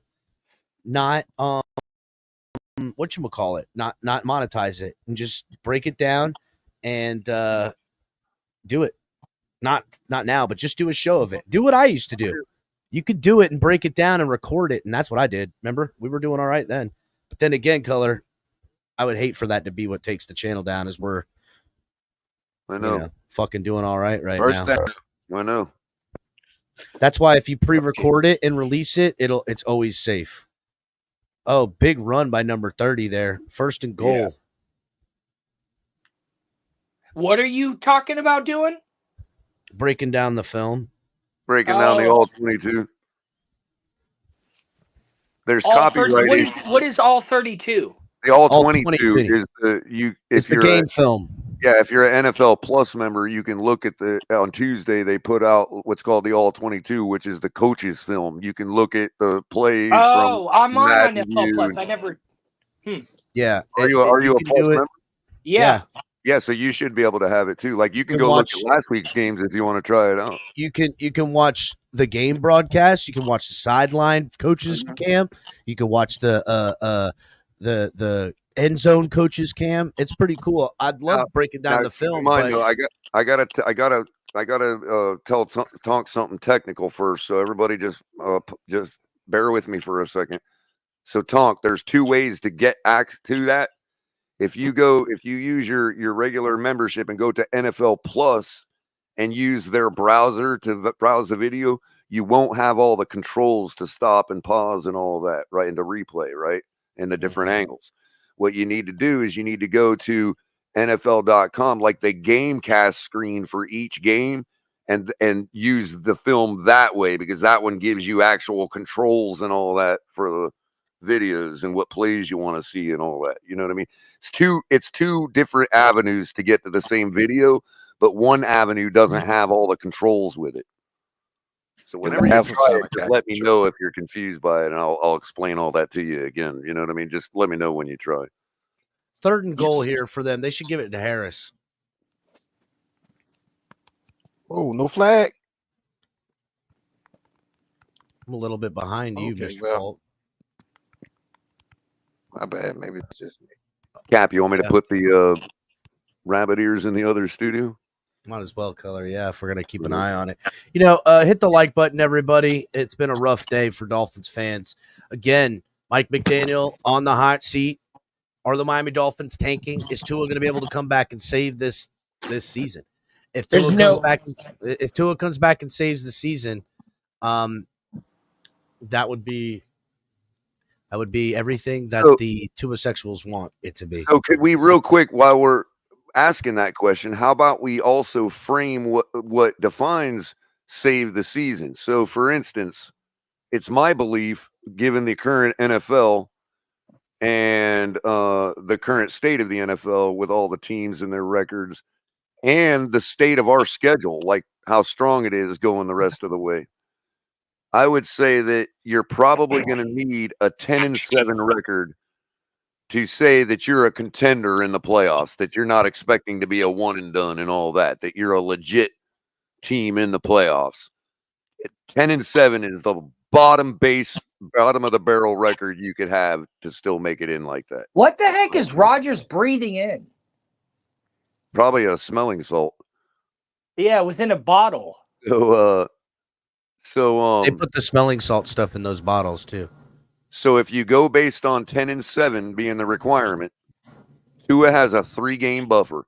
We have to go on an 8-3 run to make that possible with the way our schedule is. So there you go. That's, if you think of it along those, set whatever schedule, whatever record you think is what's going to make it in the playoffs, but think of those things before you answer the question. You know what I mean? Is Tua going to come in here and save the season? Well, if he can take us on an 8-3 run, that to me is saving the season. Well, let's get some polls in here. Preferably 9-2, but 8-3 will work. And that's only if I'm right about 10-7 being a decent record by the end of it all. Because we don't know. We don't know how the league's going to play out the rest of the year. Right now, everybody sucks. So, you know, it's like not everybody can tank, you know. Well, Vikings lost today, so Kansas City's the only undefeated team. Yep. But they're not looking like they're slowing down anytime soon. No. They were underdogs against the Niners, and they kicked their ass. 49ers are now below 500 with the 32nd ranked offensive line in run block win rate. And they're below 500. I don't think anybody thinks their season's over. Color, did you put it in the other thing? Yeah, it should be in there. In the test one. Yeah, let me turn this. You want to put the link in private chat for Tonk too? Yeah, go ahead. Yeah, put it in private chat. Mr. Polk's already on real time. He's down in Florida, so he's probably already getting it pretty close to. Speaking of real time, hit the like button, everybody. We've had 120 in the room at one point, and we've still only got like 60-something likes. Let's get the likes up. Hit it, please, if you're watching on YouTube. If you're not watching on YouTube, come over to YouTube. We've got like 250 watching everywhere. Come over to YouTube and hit the like button over I know, this is like our run-to-pass ratio. We need to have more balanced offense here, man. Balanced attack. You know? Mr. Polk, if we end up being too far ahead of you, just let me know. We'll send you the link. I've posted the link in private chat. So. Yeah, the link in the private chat is in the test server. If you just open that up and keep yourself in back, you'll be able to see the Rabbit Ears broadcast from my TV. Yeah, I see the link. Right on. You might be right on time with us, but you're getting the cable feed, so you may be like 2 seconds behind. So cable all right, feed is the closest to Rabbit Ears. They're like both almost the same. So let's get into it. We've got the poll question in right now, and it is right now 91% are saying Mike McDaniel is on the hot seat. So definitely. Oh, that was brutal, dude. Dude, are you kidding me? Crossing the 20, gorgeous throw crossing too, the 10. Oh, they're gonna get it in, Color. Down at about the 1 yard line, dude, the half yard line. Oh my God, that's like one of those things. It's like you can't throw better than that, dude. Oh my God, to turn into that. Wow. Oh, it was tipped. No, it wasn't. It hit him right in the the shoulder. Quite as good a throw as I thought. No, the first dude tipped it. Watch. Let me see. Oh no, he didn't. You're right. No, he didn't, Color. It hit him right in the back shoulder. He just overshot it, and it bounced right to the defender. Wow. That's on Wilson, dude. That was a gorgeous throw, man. Wow. He's got to get his hands out there to grab that, man. Wow. You sound like Flava Flav.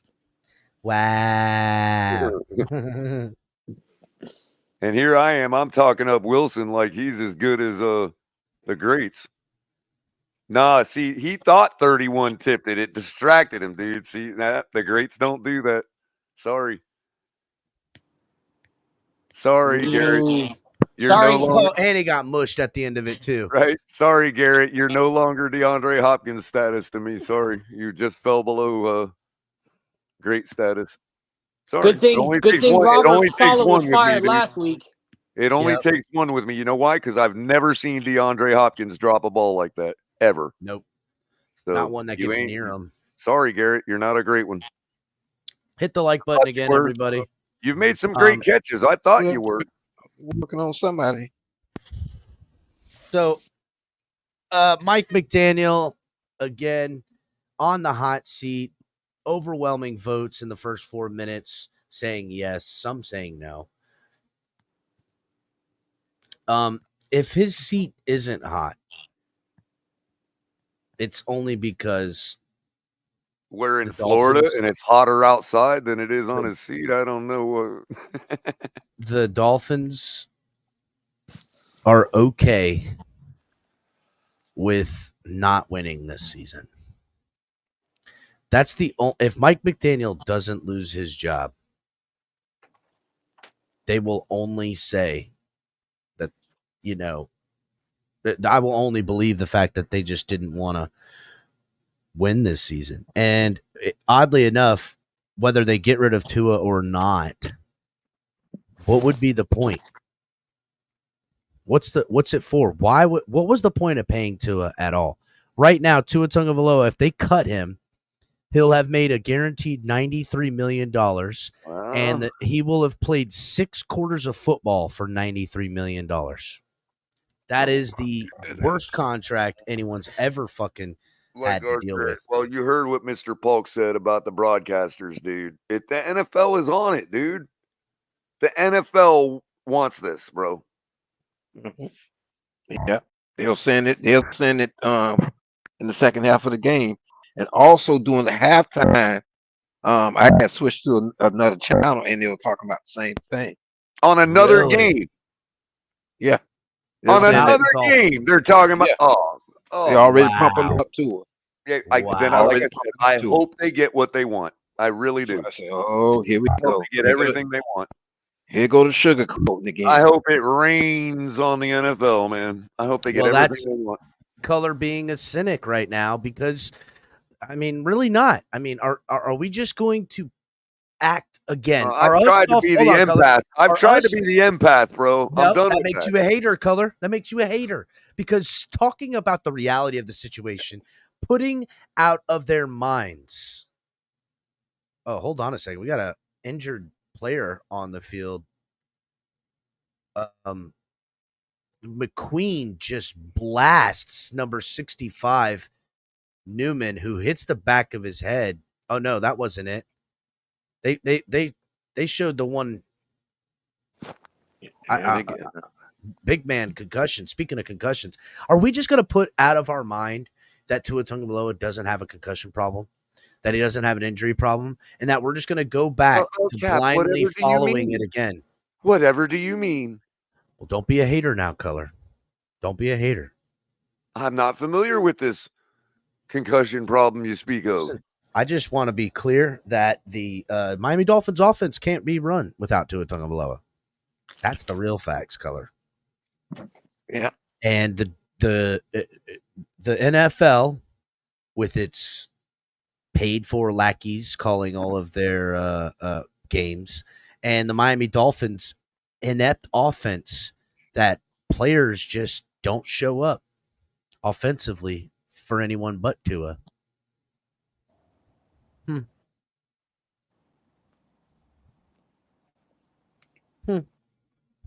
Very evident today. Look at Tyreek. I gotta just kind of lay back like this in a defeated manner because we tried telling people that these were the inevitable. The Miami Dolphins like to have options, right? And us fans co-sign all of the available options for the team, and extending Tua, firing Brian Flores, bringing in a progressive, player-friendly head coach. All of these things had me feeling a little bit queasy, right? This is stuff they try to act like it's revolutionary, but it's just Adam Gase 2.0. Could it be, Cap, that Tua is just better than you guys than you want to admit? It's Adam Gase, but we actually wish he looked like he was on drugs. I mean, vote in the poll, guys, because I'm going to put out some more poll questions. You got did 5. you just start watching football? Could it 12. be that Tua is just better than you want to admit?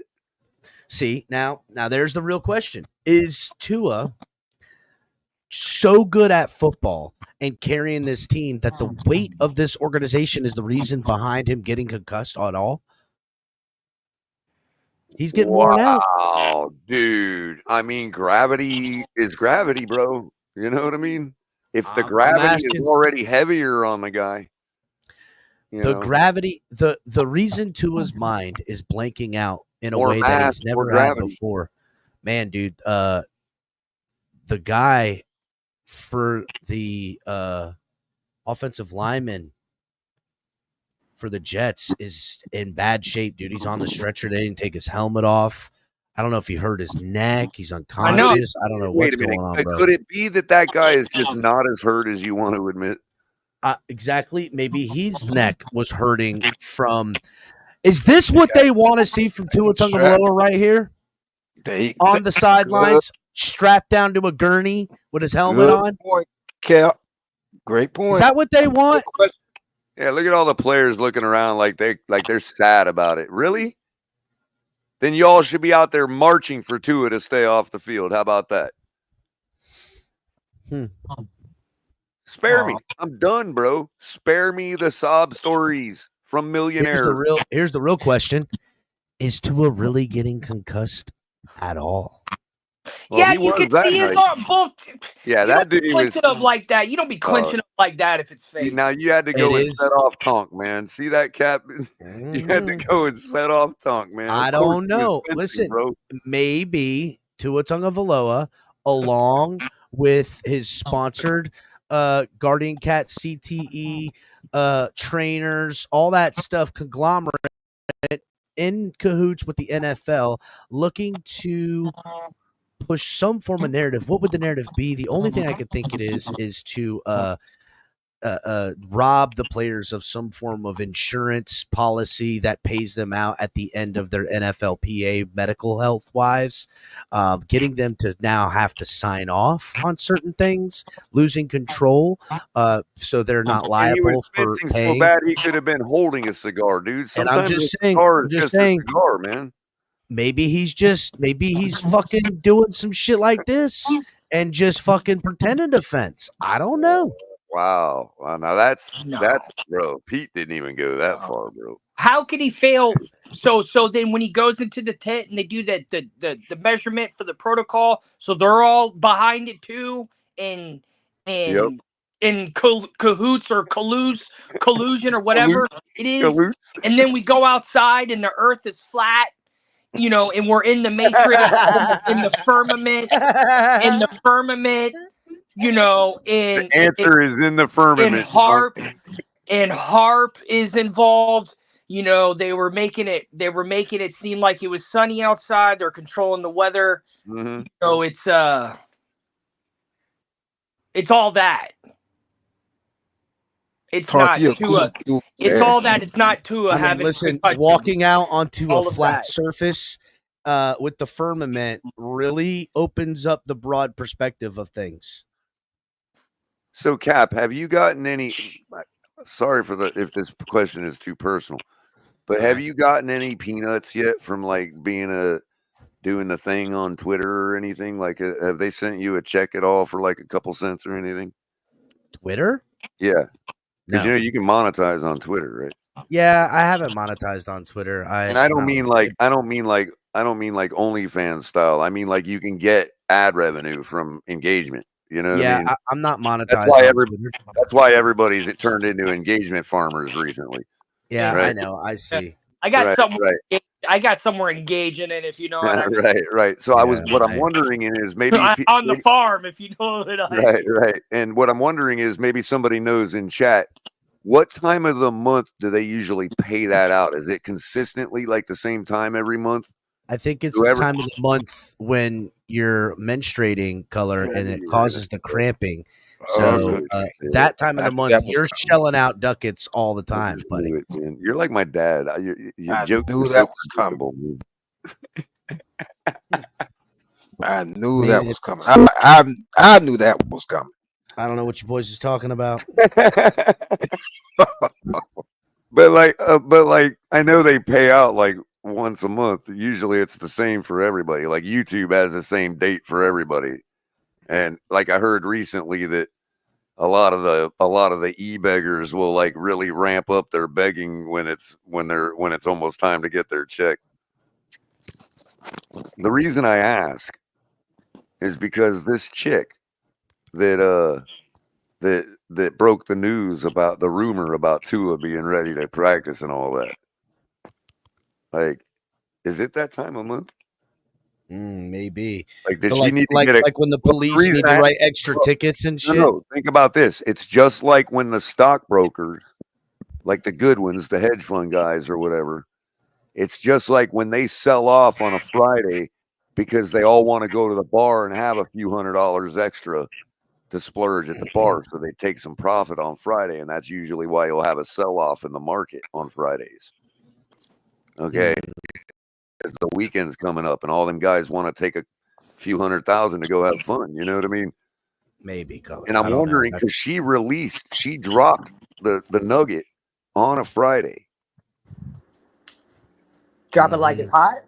And I'm wondering if she was I got that engagement, so now I can take these funds for myself because I know I'm going to get reimbursed because I got that quick engagement from the Tua news drop. You know what I mean? And all of her friends in the industry like signed off on it and kind of ran with it. The other guys that posted it, you know what I mean, that are known in the Dolphin community, you know what I mean, just to like help her out, you know. Nope, Tua's playing. He's saving the season, color. I'm just trying to wait find till the narrative. Angle, bro. Wait till the narrative doesn't logically makes sense to play him, man. But oh my God, the fucking kick returner for the Jets straight tripped on nothing, dude. And then he got bodied. Ooh, they're fighting around. They're getting chippy out there. See, if I can't convince nobody with an angle like that, Cap, then I just have to accept he's playing. You know. Yeah, no, he's playing. Yeah. So 75%. I had to exhaust every avenue though. Cat, Ooh, this is a good game tonight. it is turning out to be a decent one. 75% of the people who voted in the poll, 62 votes only, which is kind of pathetic. 15 minutes. Say yes. That's not Mike too McDaniel bad. is That's on the not hot too. seat. That ain't pathetic. That ain't pathetic. It's pathetic. We got 100 in the ain't. room. No, it ain't pathetic. I don't want any of y'all to hear that shit. He ain't talking right because he's pissed off. 62 people voting. 62 people in showing their interest. Needed their voice to be heard. And being part of this establishment. Thank you. Turn up, Tonk. Don't listen to El Cap. I've been listening to that shit for 38 years. Talk, you know what? Talk, you're a cool dude, man. Thank you. No, I mean that's a lot of people. Like, thank you for voting. Like, that's dope. We're really making a move now, Mr. Polk. We got Tonk on our side. We got me. This is the Mr. Polk crew coming for your ass, El Cap. You don't even know. We've been forming it together for a little while now. We're about to run a coup. You guys better bring it because I start drinking this Crown Royal and start smoking on this pen. It's going to be a coup de grace without the gras. I'll bring out my freeze pipe on your ass. Damn, don't do that. All right, I concede. It's gonna be a coup de grace without the gras. You know what I've done? I fucked up, boys. I tried to Mike McDaniel this channel, and everybody's a team, and now we got no. Well, you did. We're all goofing and laughing like the team. Mike McDaniel the channel. I pulled a Mike McDaniel on it. Damn, Breece Hall again with a that's awfully progressive of you, Cap. Well, I try, guys. It is progressive of me. You would have got you a whole bunch of. It's the only time he's ever been. A whole bunch of regression is all I got. No, Cat's progressive. All right. In a good way. In a good way. Yeah, in the best way. Tell him. Yeah. I don't know. YouTube's like, color railed against progressivism. Ban them. No. Beep, beep, beep, beep, beep, beep, beep, beep, beep, beep, beep. We have unprogressive color commentary on it. Beep, right. Beep, We're going to get shadow banned now. Man, them boys are right wing. Their boys are far right, man. Yeah, we better get them. What'd they say about Vid? Because if you're right of Mao now, you're far right. So, you know. All right, so hit the like button. New poll in the chat is are the Miami Dolphins tanking? No. Which, well, like, I mean, listen, this type of offensive output. There's a difference between tanking and sucking. Oh my goodness. Here we go. But however, them clowning around on the sidelines does not help that argument of them. I'm just saying, bro. And according to that. Mike McDaniel, they weren't the problem today. The clowns on the bench. What, their 2 catches? That's right. They did everything asked of them today, and we're good boys. Yo, Cap, you know what I told the florist when I walked into the bud tender when I walked into the florist today? Said, hook me up. No, I said, anybody in here want any blowjobs? The Dolphins officially suck. Oh shit! Damn. Good Color. I would not recommend going into establishments offering. Yeah, let's just. They love me in there, bro. They love me in there. Oh we know why. Dude, shovel pass. Then I apologize for my shirt and the way it smelled because it stunk pretty bad. It was a Dolphin shirt. So right now, leading the polls with 27 votes is 78% say no, the Dolphins aren't tanking. But listen, get your votes in, please, people. Pam, what's happening? Shout out to everybody in chat. Sorry I haven't been shouting everybody out.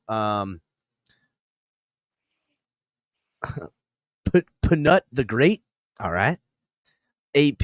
Oh, I already found that. Dolphins Dystopia. Brian's Brains up in here. Who else in here? Michael Desiree up in here.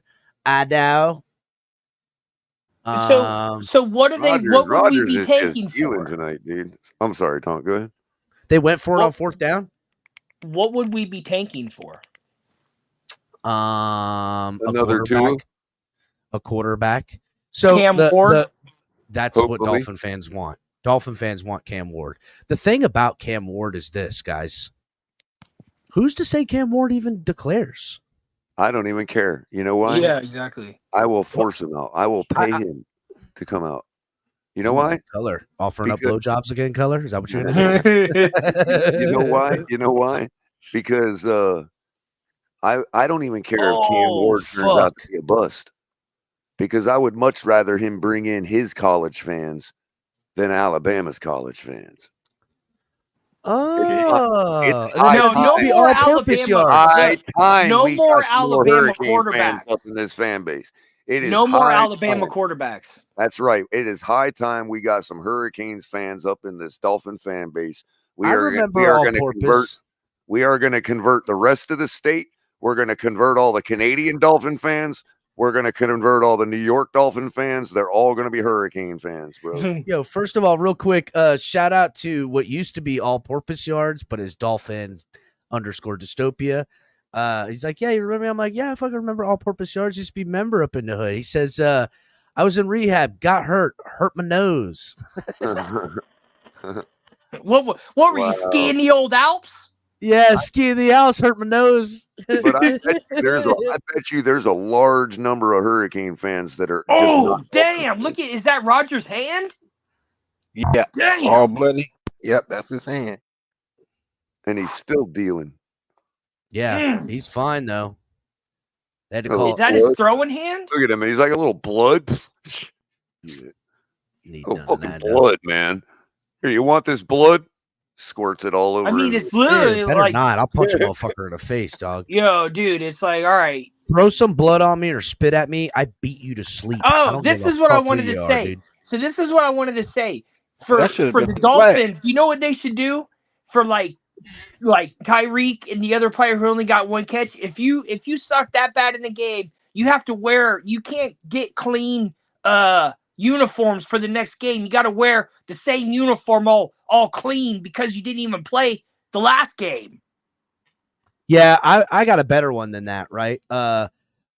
You have to do power drills, which is something that I do with the players for conditioning, and it's something I constantly threaten that we'll do if we don't execute in football. And power drills are where you run about 35, 40 yards, sprint, and then you do jumping jacks, and then you come back on a bear crawl, and then you do up downs, and you do that for about 20 minutes.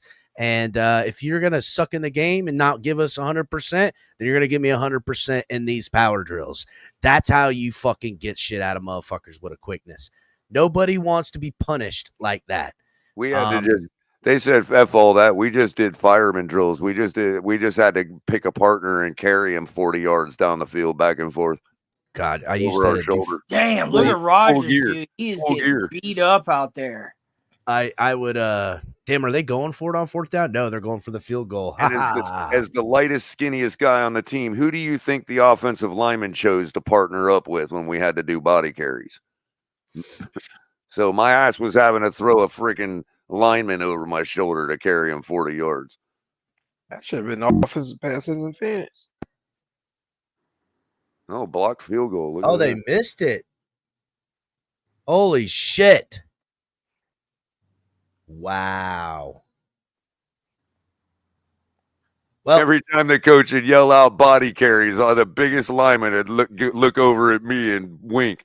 I'd be like, man, come on, man. I got to carry you too. Crazy. All the linemen would pick the smallest guys on the team, man.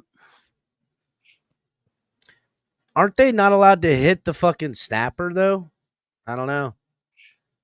No, they can't jump over. They can't like run through and jump over and leapfrog them.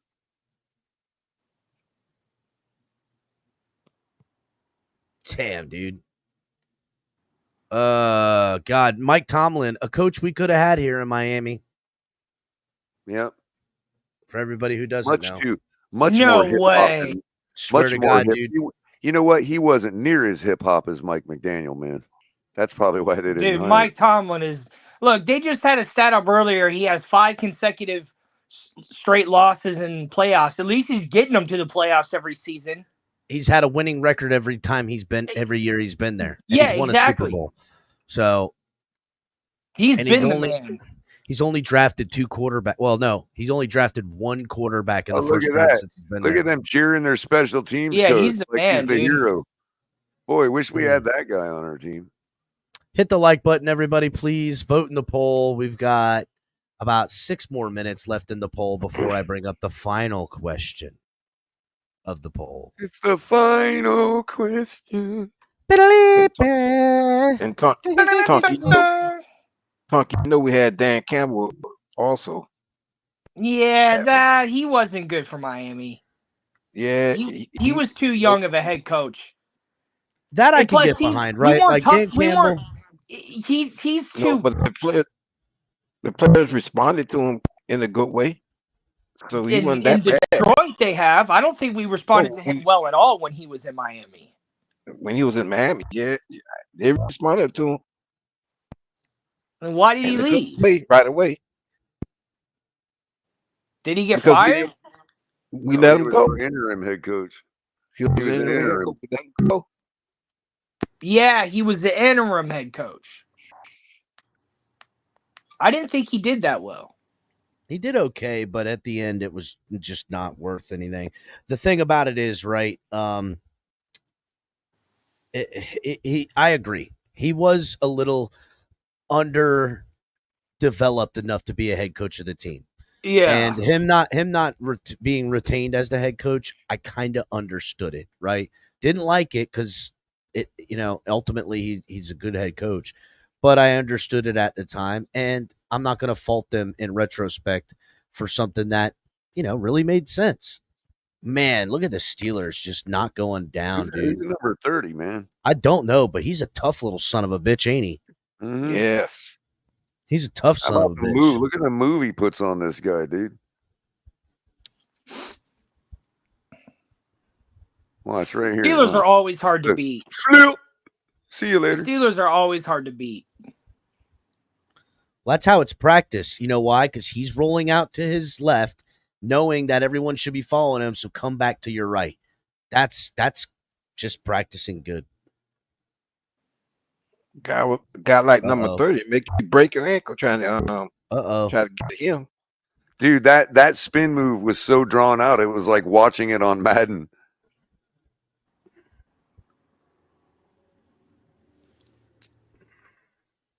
It was like the person hit the B button like 3 seconds before the guy started spinning, Oh, there goes another Jeff player there. 21. Oh, okay. I seen Earl Campbell do that to a player and knock him out. The guy accidentally put his head down where Earl Campbell's knee was, and that guy was out. Yeah, this dude 30 is a dog, man. Running hard.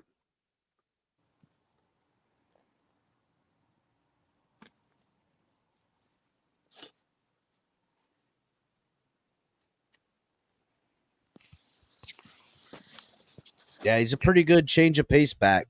Warren, I think his last name is.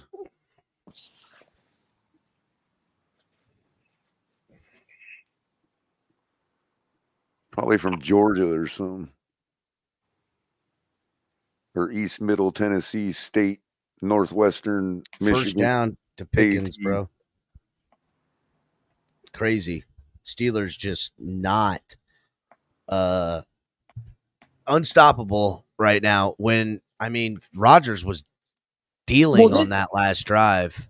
Yeah, I think this game is way more just the Steelers are just a lot better than the Jets not doing that well. Ugh. Because, Rodgers' hand is literally bleeding.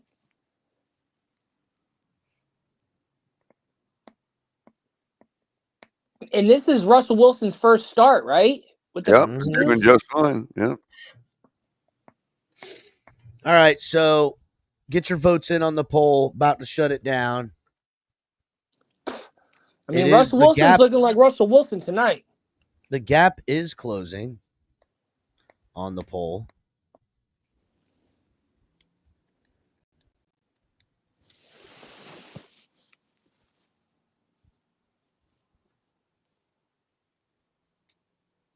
So we had 75% say to fire Mike McDaniel or that he's on the hot seat.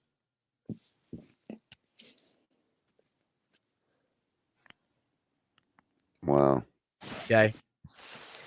In this poll that I'm about to close up, get your votes in, guys, because I'm going to close it up here if you haven't voted yet. Got about, 30 more seconds. Vote now. Because I want an accurate description. 75, 80 of you in the room, please vote in the poll.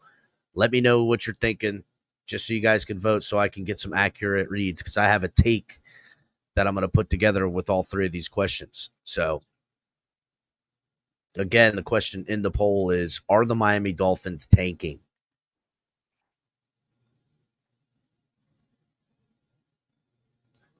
When I asked in the earlier poll, 60-something, 65 of you put in that 75%, yes, Mike McDaniel on the hot seat, and which indicate that he's, could be fired at any moment. He could be fired next week. He could be fired before next week. All of that stuff. And don't get all in your feels, Jets gang. I told you earlier, Rodgers is dealing tonight, man. He's Rodgers is dealing. He's outperforming Russell Wilson for sure, but Russell Wilson's doing exactly what Fields. I disagree.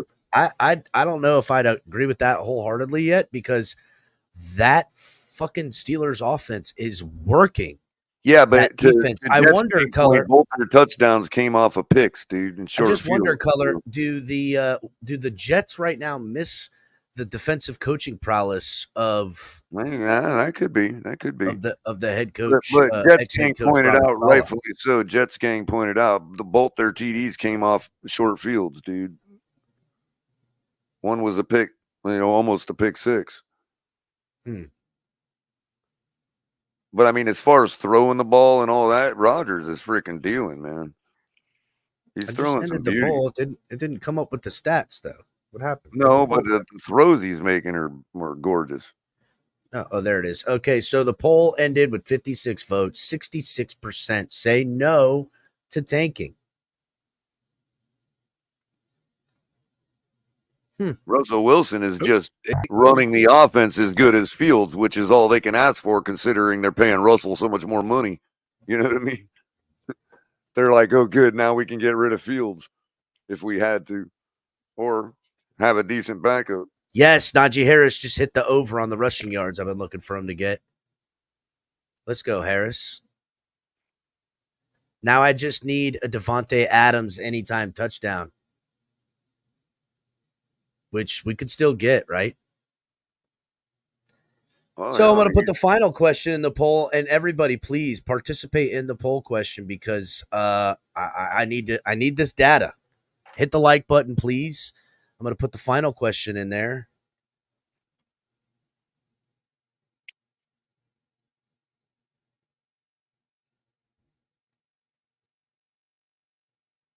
Can Tua save the season? Uh-oh. Now remember what I told you all. You have to decide for yourself what a legit record you would consider this year. Even if you think 9-8 is legit, whatever you think, just set yourself a record in your mind of what you think a legit playoff contender will be, and then realize that we've got 12 games left to make that record. We can talk about. I'm just trying to help people frame. I got you. I just want to point out like this, right? The Dolphins are only 2 games under 500, and we got 12 games left. Yeah, buddy. An 8-3 run. An 8-3 run is a 10-7 record. A 9-2 run. We is an 11-6 record. Yes, 9-2 run, beating our divisional opponents and only losing 2 games. Now what was our record? What kind of run did we go on before we lost our second game last year, Cat? Oh, God. I think we went on an 8-0 run. Before we lost our second game we were like 9-2. We were like I think we went on an 8-0 run in the middle of that last year's season. So it's not like the Dolphins. Now the only difference is our strength of schedule in these 12 games is obviously tougher than we faced last year in our 11 wins. You know what I mean? So there you go. If we make that 8-3 run, how can we not be legit? These are tough teams. We got to play the 49ers, the Texans, the Packers, and Buffalo, and the Jets twice. If we go on an 8-3 run, how is that not legit?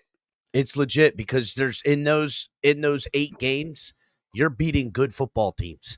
And in the stretch of an 8, I'm not saying we're gonna. I'm just saying that would be legit. So that would be a 10-7 record. And all I'm saying is each person's got to decide for themselves what that record is in their mind based on how the league is doing overall. And once you set that record in your head, that's what Tua is trying to save. Just know that we have 12 games left, or 11 games left. That's what we're trying to save. Do you consider 8-3 saving the season? Do you consider 9-2 saving the season? Do you consider 6-5 saving the season? Whatever you think. Going to be down 15 points now with an extra point block. Touchdown. It's possible that there might be a one and done in the playoffs this year that gets in with an 8-9 record. That is absolutely possible this year. I mean, I don't know about that. I think a 9-win record could get into the playoffs this year. Just saying possible. The one and dones are going to be about 9-8, 8-9. The quasi contenders are going to be like 10-7. 11-6. And then the real contenders are going to be 12 wins and above. I would say this. If the Dolphins are 9-8 at this and go 7-4 on the remainder of the season, they might be a contender depending on hold on, Color, let me fucking land, goddammit. Go ahead.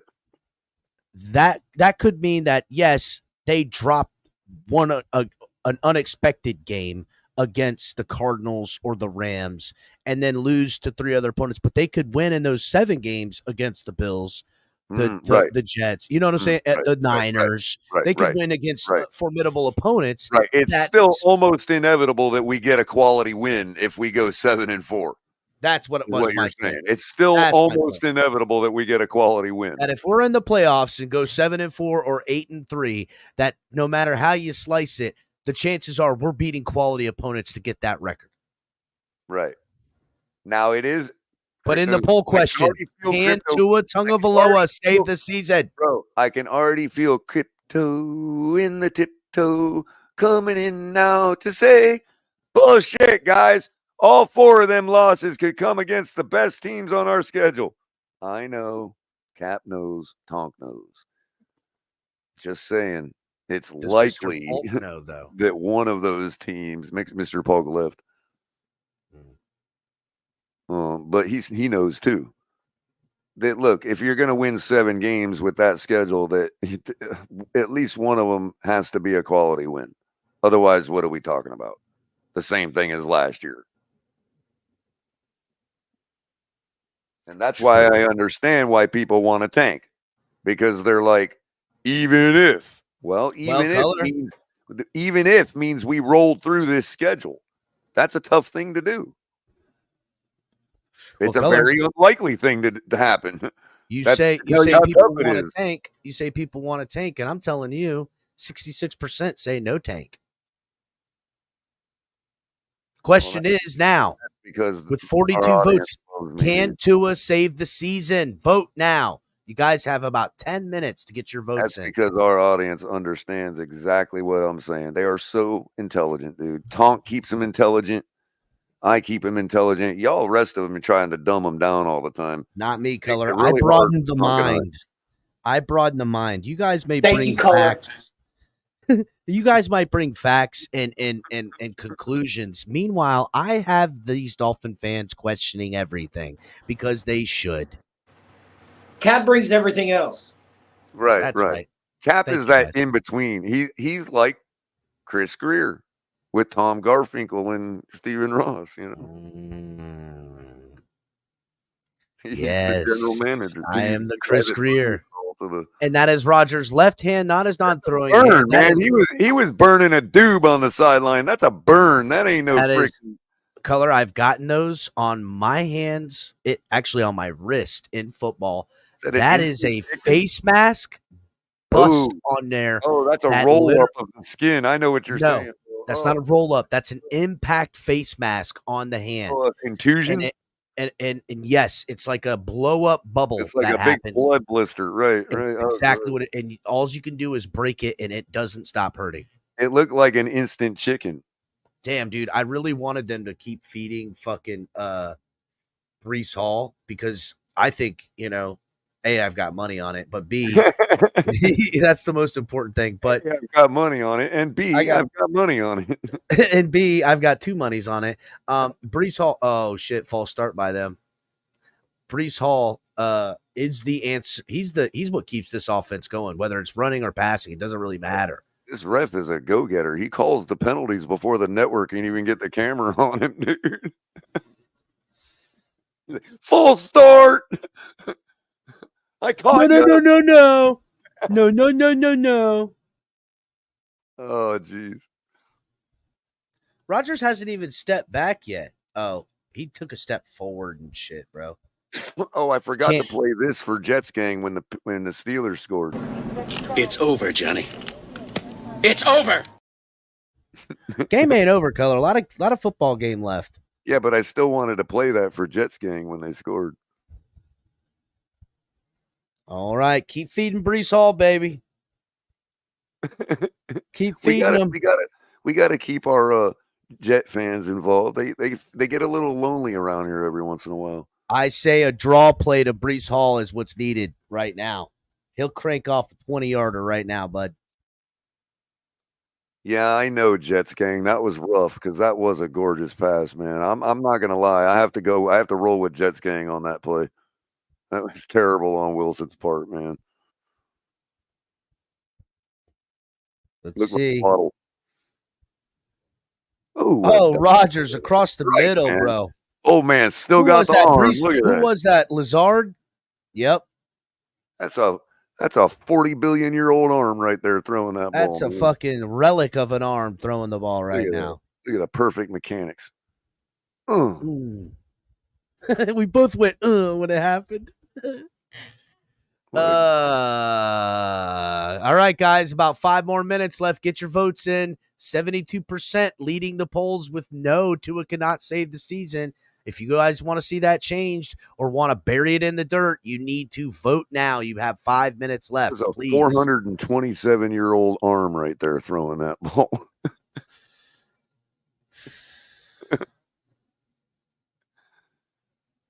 Y'all hear the helicopter? No. Maybe if I talk to keep the gate open, you can hear the helicopter in the background. You hear it? No, you hear it? No, I don't hear nothing. Tap. Nope. Oh, good, man. Good noise filter. That's right. Thank you, StreamYard. This whole time I thought y'all could hear me fart. No, thank God. No, my chair squeaks a lot. I gotta oil it. Color my mic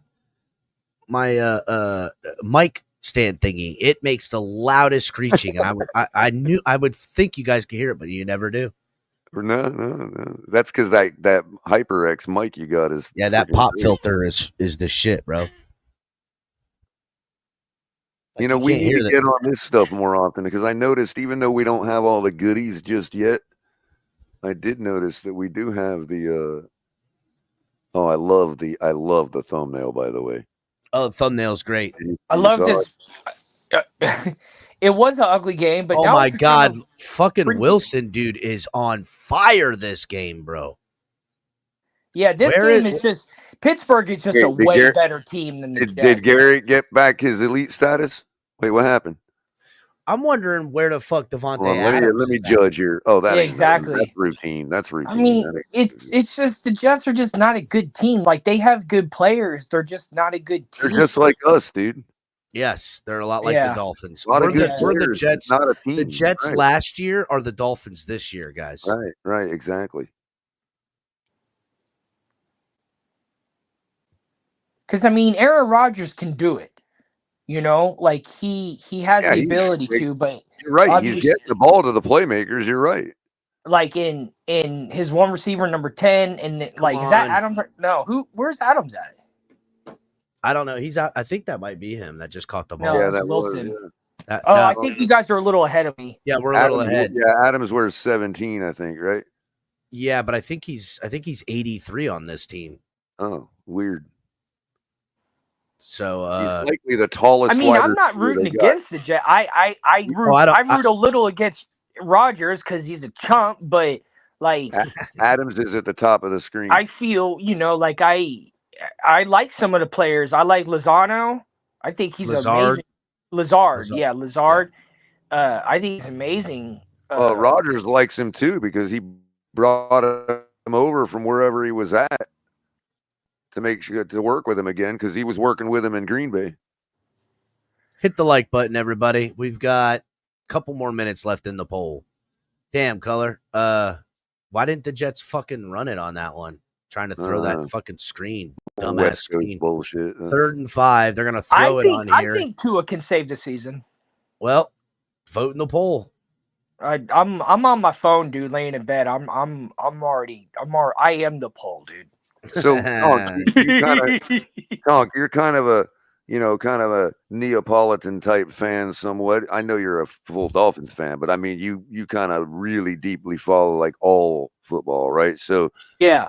In your opinion, based on what you've seen throughout the league this year so far, with given the records everybody's at right now, what would you put as, hey, you got to be at least this record to be considered a real contender in the playoffs? Not just getting to the playoffs, but being a real contender.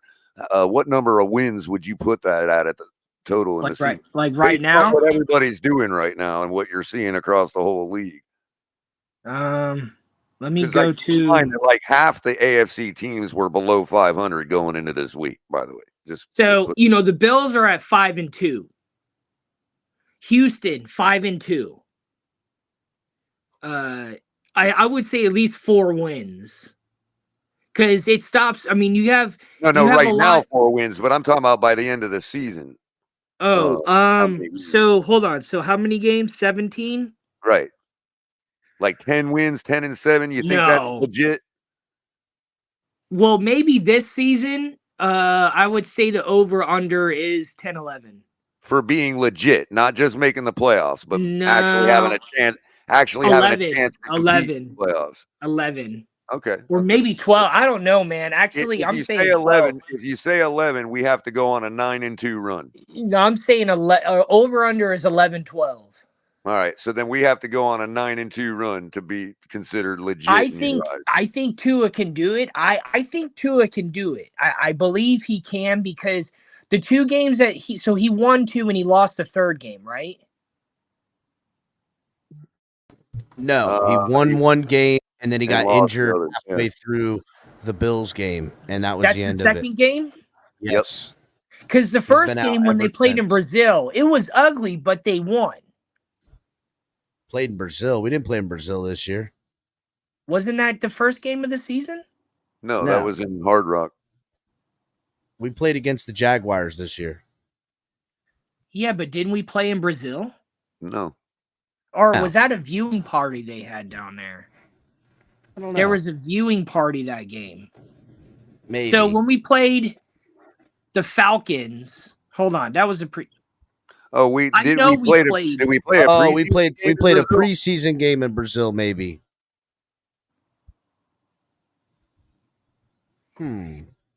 So the game, so the first game of the season was when we played the Jags and we won. Yep. Yes. That game, it was ugly, but we won. Eagles and Packers were in Brazil. Green Bay and the Eagles played in Brazil this year. Oh, well, they had a watch party down there for the Dolphins game. Well, Dolphins have been putting in the work for the Brazil stuff for a while, but it looked like I mean the Jaguars are like they're barely surviving right now, so that win isn't much, but given to what I've seen Tua do, I believe he can save the season. I think he has it. I think he can do it. Will it happen is a whole other thing because I think you're factoring in and just that picture you showed earlier of them laughing and joking. And then I saw Tua last game. He was like laughing and joking. They're just too comfortable. They're just way too comfortable. So, all right, guys, I ended the poll, and Tua cannot save the season, coming in at 74%. So here's the thing. 75% of Dolphin fans that did the poll say Mike McDaniel is on the hot seat. 66% said we're not tanking. And then 74% said it doesn't matter if Tua comes here because he's not going to be able to save the season. Now, I ask you, Mike McDaniel on the hot seat could be fired. Tua can't save the season. And the Dolphins aren't tanking? Something isn't adding up here, boys. Something is not adding up. If Mike McDaniel could be fired and Tua has no chance to save the season, we should be tanking then, right? That means that the report about him practicing this week and coming back. You're saying, okay. I'm saying Dolphin fans right now are collectively confused. The only I way. know, but Cap, you can't honestly, do you believe in your mind that's a good practice? No. So, no, I don't. But I do say this. The Dolphins do practice that as well as other teams do. And I wouldn't be surprised in the slightest if who is it that just caught that fucking loft out there? We just went through that with Tua. We just went through this with Tua in 2020 or 2019. Or 2019, I think. It was tank for Tua. Tank for Tua. Right. And it was the most ridiculous, benign, nonsensical application to ever attempt in the NFL.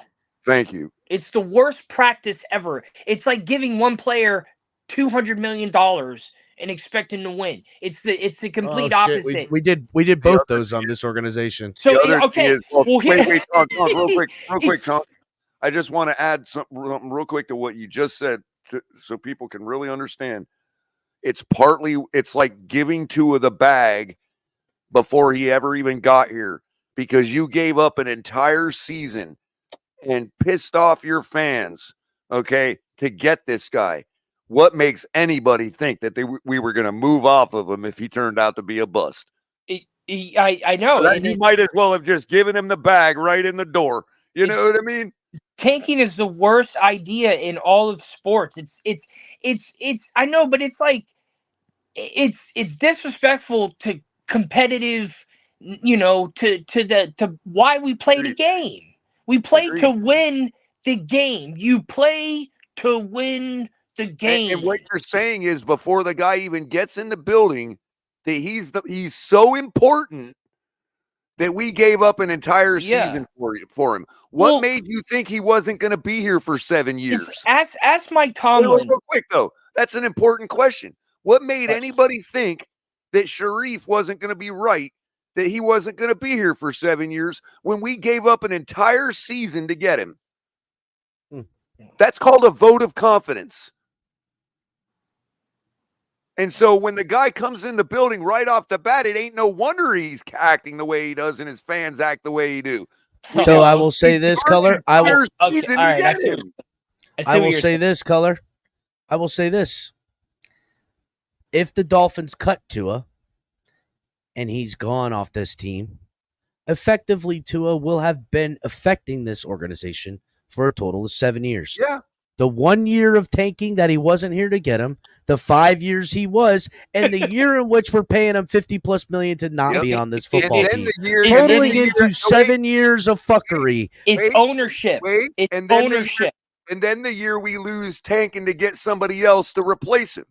I bet you right now, Stephen Ross is looking at his F1 report, Formula Racing report.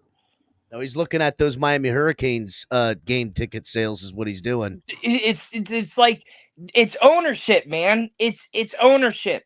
We don't have a guy that owns this team that, like, I don't believe he actually cares about football. I think he just wants to make money. Well, Tonk, let me give you a little tidbit for your show this week, right? Something that'll be right along your alley. And I don't care. I'm a bettor. I know what comes involved with betting. I couldn't deal. If I was the owner and I saw my team and I saw my team and my players and my head coach on the sidelines laughing, I would be so pissed off. Well, you understand why a lot of the fans are. I would be beyond pissed off. I'd take an airplane faster than Taylor Swift. I'd land on the field in a helicopter. She's already in Miami, by the way. She had a concert there Saturday night. I'd land at halftime. I'd land on the field in a helicopter and be like, "All right, no more of this shit." Tonk, she's already there. She had a concert there Saturday night. She did. She was already there because that's what's the importance is profits. Yeah, because Taylor Swift is selling out at Hard Rock Stadium along with every other show that Hard Rock Stadium can now sell with all their great food programs and all their great parking for the people. I know. I hope Sheik enjoyed his fucking mug. In Indy this weekend. Consider this, Tonk. I'm a bettor. I know what's involved in betting. Okay, so this isn't sour grapes, okay? I know when I bet, I'm throwing money out the window, and everybody should treat it that way. That's called betting responsibly, right? So I'm not this isn't sour grapes, but I do want to point out something. This morning, okay, the Patriots and the Jags in London. We all know the Patriots are tanking. Nobody will ever admit it. Blah, blah, blah, yaggity schmaggity, right? Well, it came down to, okay, I had 2 parlays today. Both of the parlays had the Patriots with plus points, right? The one was the standard because they were getting +6. They were 6-point underdogs, right? So on one parlay, I took that 6 points. Okay. I said they're going to lose by less than 6 points. I knew they were going to lose, but they're going to lose by less than 6 because I have accepted the tank. Then I said to myself, on my next parlay, I also took the Patriots. But this time, I literally bought 4 extra points, added 4 points. Well, real quick, Miss Finn's reporting Friday, Saturday, Sunday night concerts at Hard Rock Stadium. So I literally added 4 points, Tonk, which means that I was taking +10 for the Patriots. The odds on that were -190. That means it's like I'm losing money, but I was adding it to a big parlay, so it didn't matter to me. But by itself, that's almost as sure a bet as you can get at -190, okay? Because I added 4 points to the 6, and I took +10. So I bet that the Patriots would lose by less than 10 points, figuring even if they make it look good, they might lose by 4 or 6. You know what I mean? My first bet might get spent, but there's no way that it's going to be so obvious that they lose to the worst team in football by more than 10 points, right? So I thought I was good. Before fucking the first game at 1 o'clock even started, my parlay was busted because the Patriots literally went for it on 4th and 20 something from their own 15-yard line, dude, instead of punting the ball so that it would preserve their 9-point deficit. Yep, Color, they cooked you. They did it just for Color. Oh, absolutely. They're like, completely robbed. So the NFL commissioner will do this much about it. Right, now here's the thing. I know, and here's the thing, Tonk. I'm a bettor, so this isn't sour grapes, okay? If they would have punted the ball, but hold on, let me finish so you'll understand. If they would have punted the ball and the Jaguars legitimately drove down and kicked another field goal to ice it at 12, I'd accept that law. I'd be like, okay, I was stupid even for adding the +4 and taking +10, right? But to go, dude, to go for it on 4th and 26 when you got all your timeouts left instead of punting the ball from your own territory, like deep in your own territory, that's straight highway robbery, dude. Now, again, I have to accept it. I'm not trying to complain. I don't want the money back. I'm just saying. You can't. Yeah, how would other people feel about that, though? That's just what you get for betting, dude. You I'm can't okay try with to. it. you can't try to listen to me though. paint a narrative. Okay. You can't try to paint a narrative No. I'm not trying to do that. explain why you lost a bet. No. It's because of all this other stuff why I lost a bet. It's not just because that's the way the dice roll. I'm not asking for grace for myself. I'm simply explaining the exact scenario and saying I know, but Color, you explain so much stuff you as gotta if let me finish, dude. it's 100%. The question is not about me. The question is not about me. The question But for you make it about you. You're doing it right now. Bro, you won't ever stop talking. You're making it about you, never stop. You're making it about you by not letting me finish what I'm saying, bro. Dude, you've been saying let me finish for like 5 minutes. Because you won't shut up, dude, and let me finish. That's why I keep saying let me finish. Don't you understand English? Yeah. Keep chirping.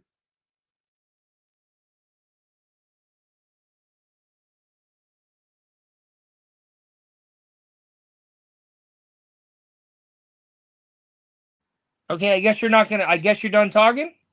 I don't hear people when they're muted, dude. I know. I muted myself so I wouldn't interrupt you anymore.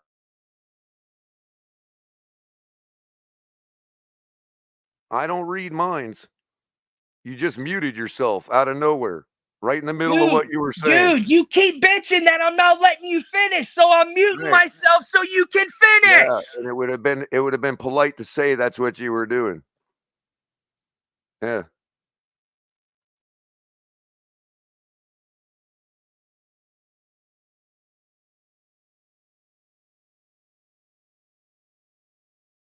Nobody hears you, bro. Because I'm trying to let you finish, dude. Do you want to finish or not? No. I'm only going to ask 50 times to let me finish before I stop trying. You wanted me to stop trying, so I'm stopping. Say whatever the fuck you needed to say. It's all about me or whatever the bullshit you were trying to say. I'm making it about me. I don't know. Whatever the bullshit psychoanalysis you were giving me. Finish. It had to interrupt me so bad. Go ahead and finish.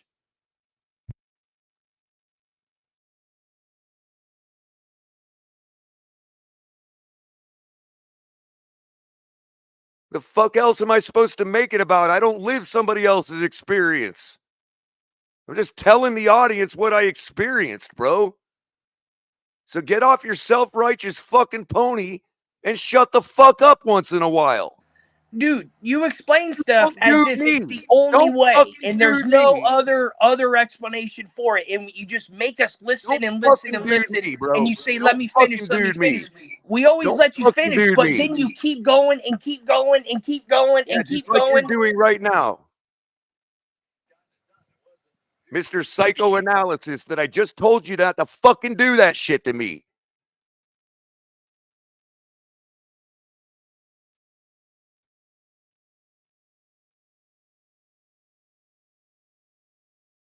Go ahead, finish it. Finish analyzing me.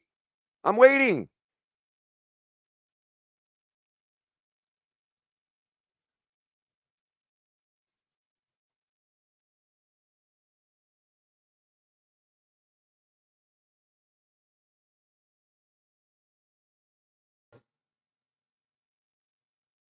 All right, what I miss? He's right. Is game over? Yo, if he's right, what do you want me to do about it? Shut up and listen when I'm trying to finish what the fuck I was saying? Whoa. Who needs to shut up? Fuck all you all. I'll never do a fucking show again. You think I fucking give a shit? Oh, Color, what's going on, dude? What the fuck? Damn. Don't be like that. What's going on? You want me to go away? I'll go the fuck away. Just say it, Tonk. Tonk, gotta say go away. Tonk. Oh, man. Tonk, what'd you say?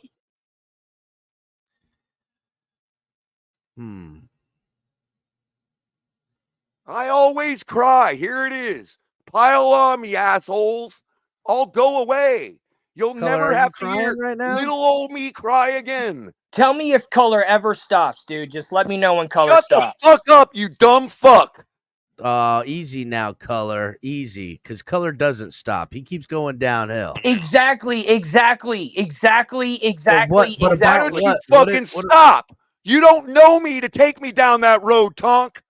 I don't stop know what? you, motherfucker. I've been podcasting with you for 3 fucking years. What's going on? Yeah, and you've done nothing but insult me the entire time I've known you.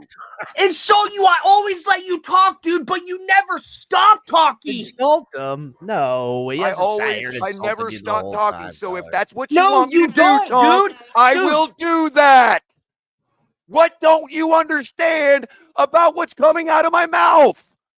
I do understand, but that's not what I'm shut trying to the say. I'm fuck trying to say is you up. never stop. You keep going, and then you say, "Oh, you don't let me finish. You don't let me finish," but you never finish. It's always 200 fucking sentences. Why?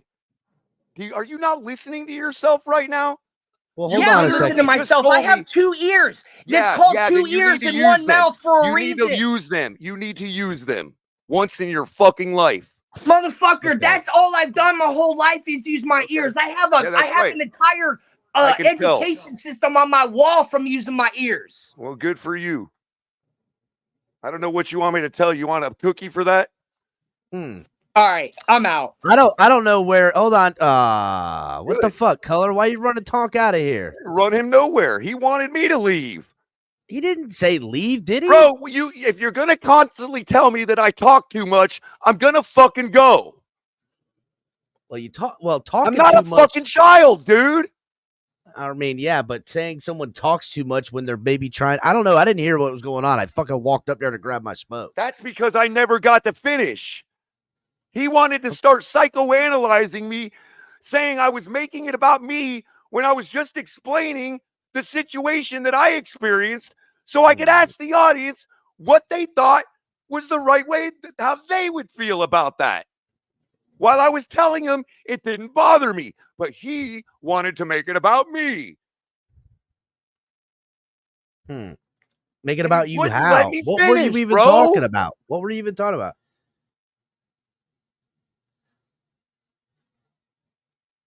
What were you even talking about to get it like that? I don't even understand. That's why I don't understand. It was stupid. That's why I don't understand why he had to sit there and start psychoanalyzing me while not letting me finish. Because I talk too much in his eyes. Well, fine. You will never, ever, ever hear my voice again. 3, 2, 1. Bye.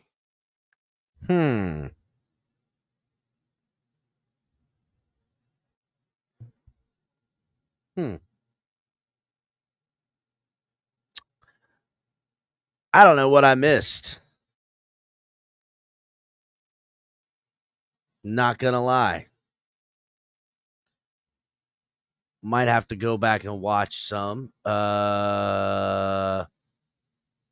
Dolphins losing, I blame on all of this. Tempers of flaring. The Dolphins community falling to shambles all over the place.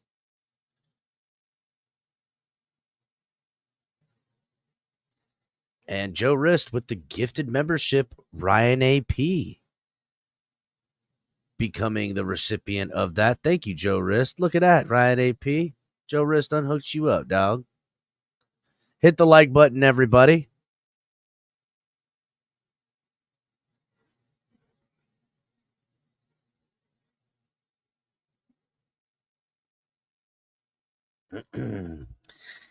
Well, Najee Harris just scores a touchdown, and it's going to ultimately be 37-15.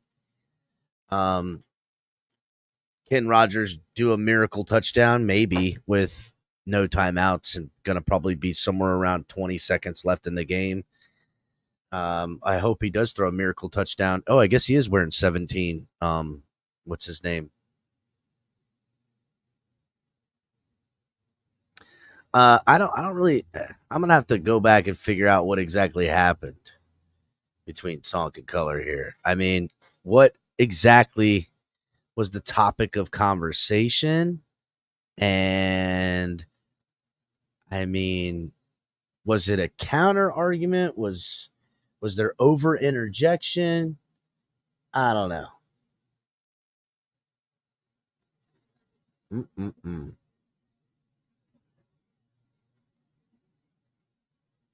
Not good. Tresner says Color was talking. Tonk said shut up and you talk too much. Basically, really, that's what happened. Oh shit.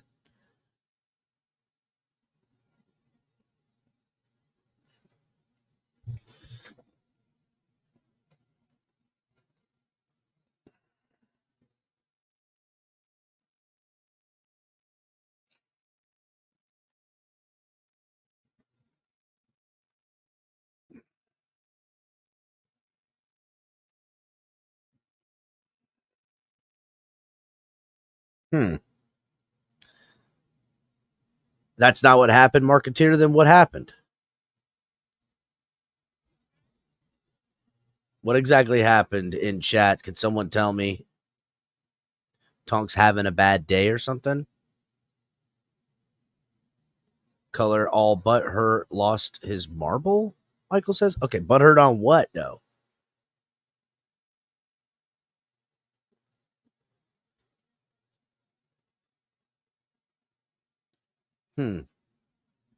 Hit the like button, subscribe if you're here watching on YouTube. Yeah, there we go.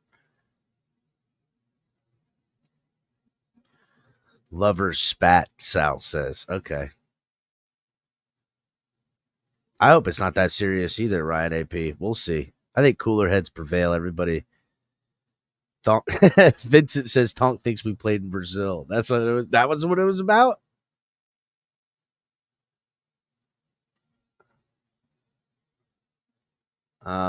Kane's Heat says Color kept going on, and Tonk said stop complaining, and he's talking too much. Let's see.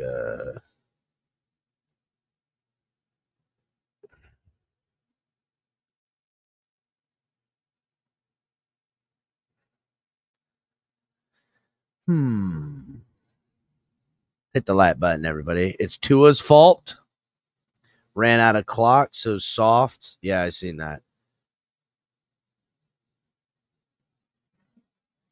Tonk was definitely firing up the situation.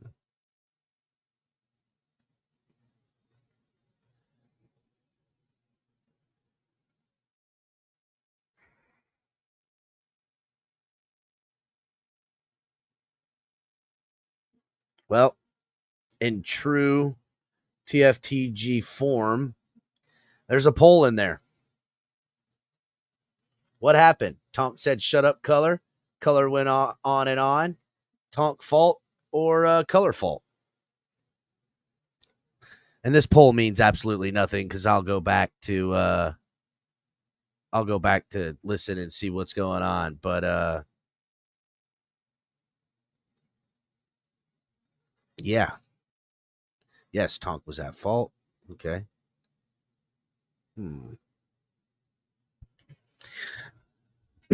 So earlier poll questions were is Mike McDaniel on the hot seat? Votes coming in were 75% saying yes, Mike McDaniel's on the hot seat. Second poll question, are the Miami Dolphins tanking? No. 66% of you said no, the Miami Dolphins are not tanking. Well, if Mike McDaniel's on the hot seat and the Dolphins aren't tanking, then that only leaves one last question. Can Tua Tagovailoa save the season?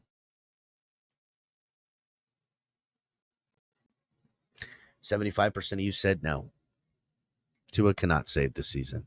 So, again, if Mike McDaniel is on the hot seat, which inevitably means you will be fired, whether it's this week, whether it's a loss next week, with or without Tua, and they fire him, whether it's at the end of the season.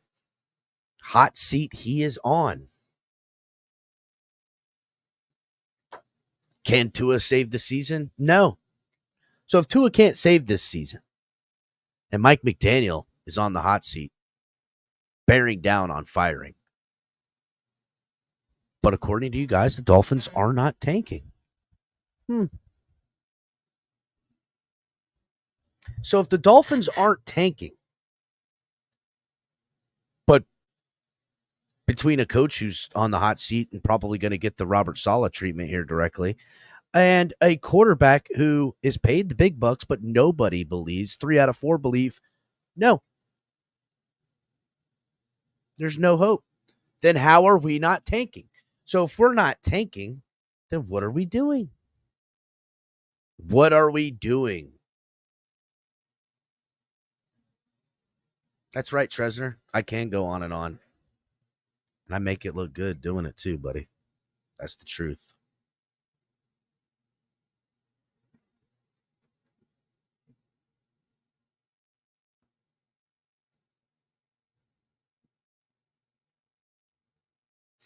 Peanut the Great says, explaining how the color was explaining how the NFL is rigged. Potentially.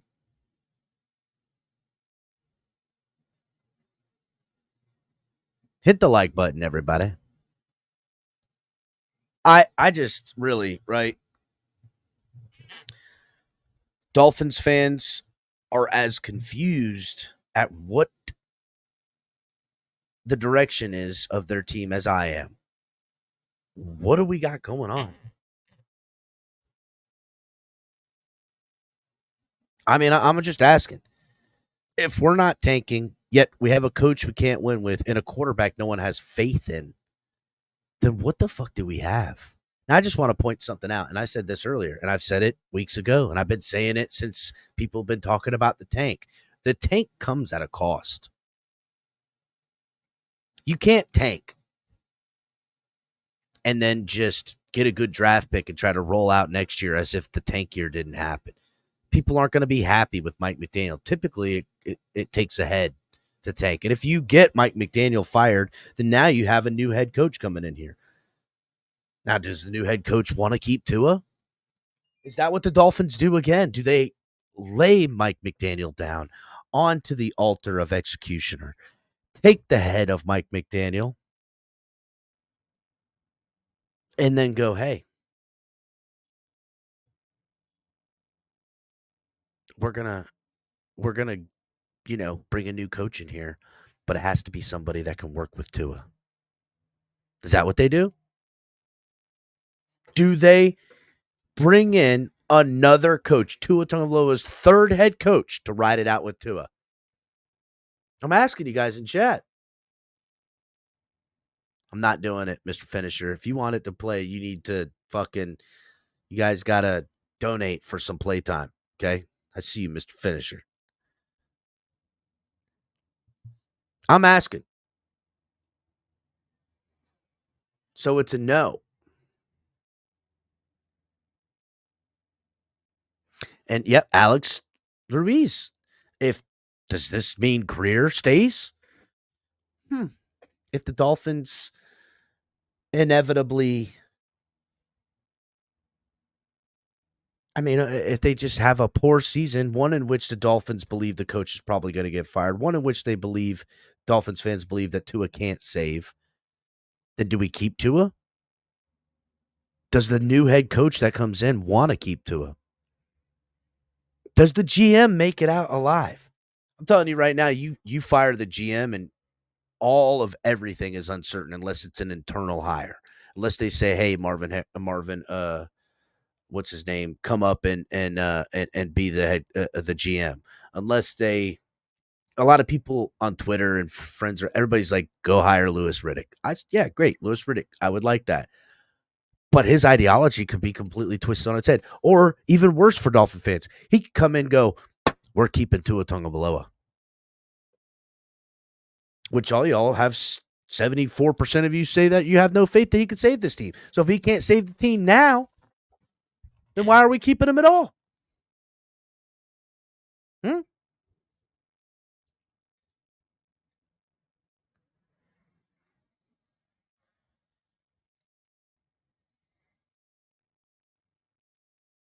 And if that's the case, that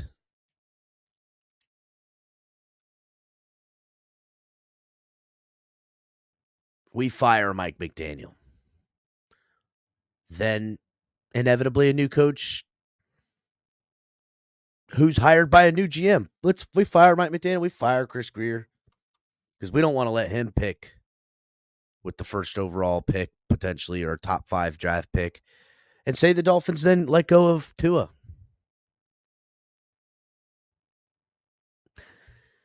Do you Dolphin fans really believe that Grier gets fired, McDaniel gets fired, Tua gets cut, and the Dolphins are going to have a top 5 draft pick to pick whatever quarterback they want, a new GM that's going to hire whatever head coach he wants, and everything's going to go from what it is right now and going to be a complete turnaround in 2025? Not saying it can't happen. I mean, look at the Houston Texans. Complete turnaround for that team.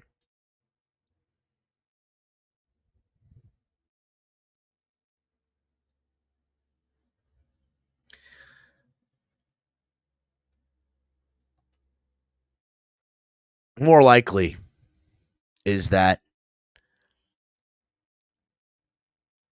if the firing begins, the only way to make it out is somebody's got to stay. Because look, whether they fire Chris Grier and keep Mike McDaniel and, get rid of Tua and let Mike McDaniel and the new GM pick a new quarterback and try it again, even that's going to take time with a young guy. Do they go and get a free agent guy? I don't know. Again, all of these scenarios say to me that the Dolphins don't just suck in 2024. They're going to suck in 2025 too. In which case, if it's 2025 not going according to plans, then the fire sale of talent begins. Because the only way to get this team back on track with the contracts that we possess with the players like Tyreek, Ramsey, insert name here that we signed in this offseason, you got to get rid of these guys because it is dumb to pay the money we're paying for back-to-back tanking seasons.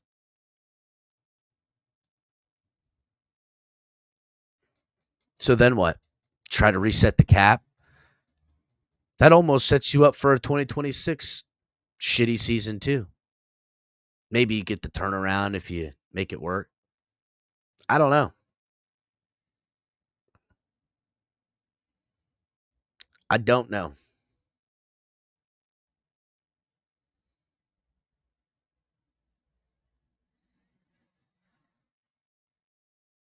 I don't know.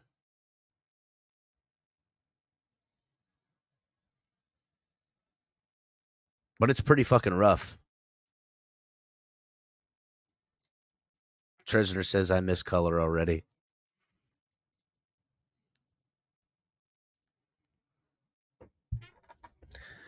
Some hefty questions, peeps. Now, again, right? Tua coming back this week. Look out for all of the Miami Dolphins propaganda. And this is why I said it's not over this week. It's over next week. If Tua comes back and they lose, or if Tua doesn't come back and they lose. Another loss, whether Tua's on the team or not, is what it's going to take. Dolphins have one more week of life left in them before the absolute shit firestorm is unleashed. And that means everything's on the table.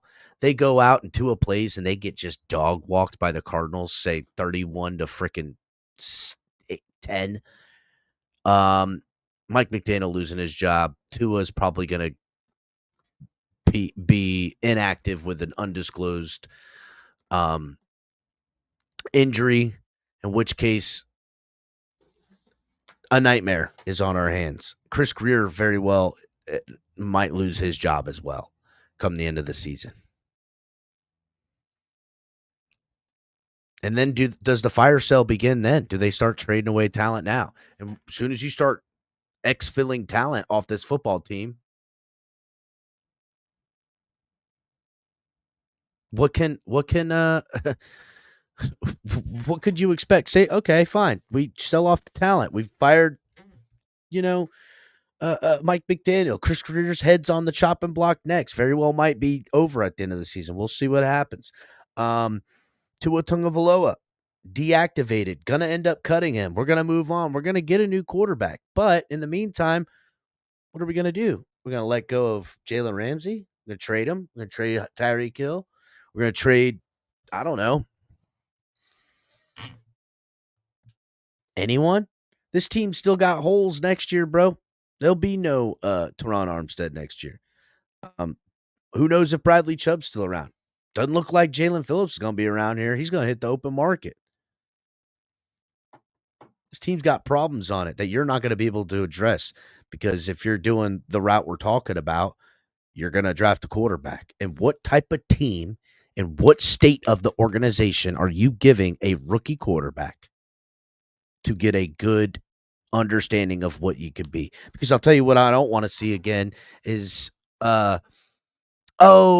so-and-so rookie quarterback, whomever we drafted, that was his rookie year.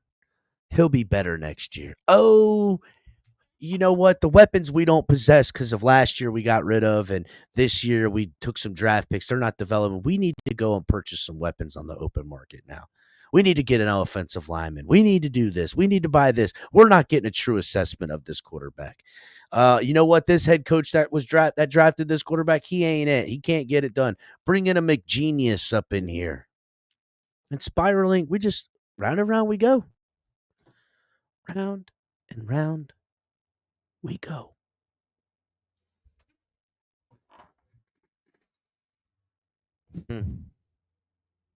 I don't know how much more I can take. I don't know how much more this fan base could take.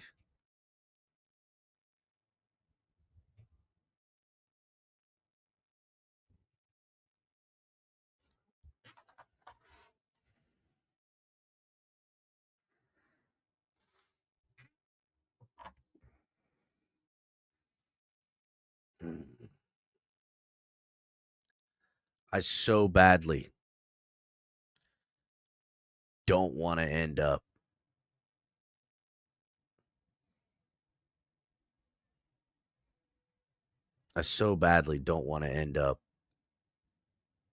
another rebuild, retool, new identity. Because, I mean, I've seen this play out with the Dolphins too much, man. It's always the overcorrection. The next guy the Dolphins hire in here to coach is the non-friendly player. It's a la Brian Flores, right? Defensive-minded, hard-nosed, la, la, la, la, la, la.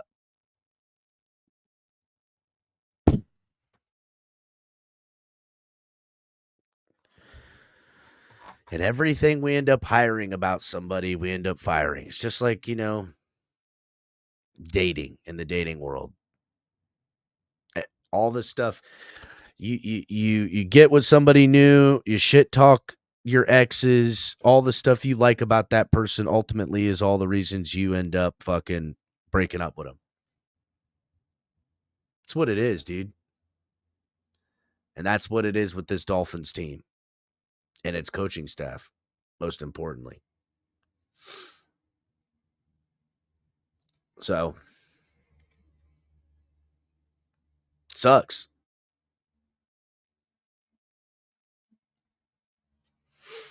Sucks.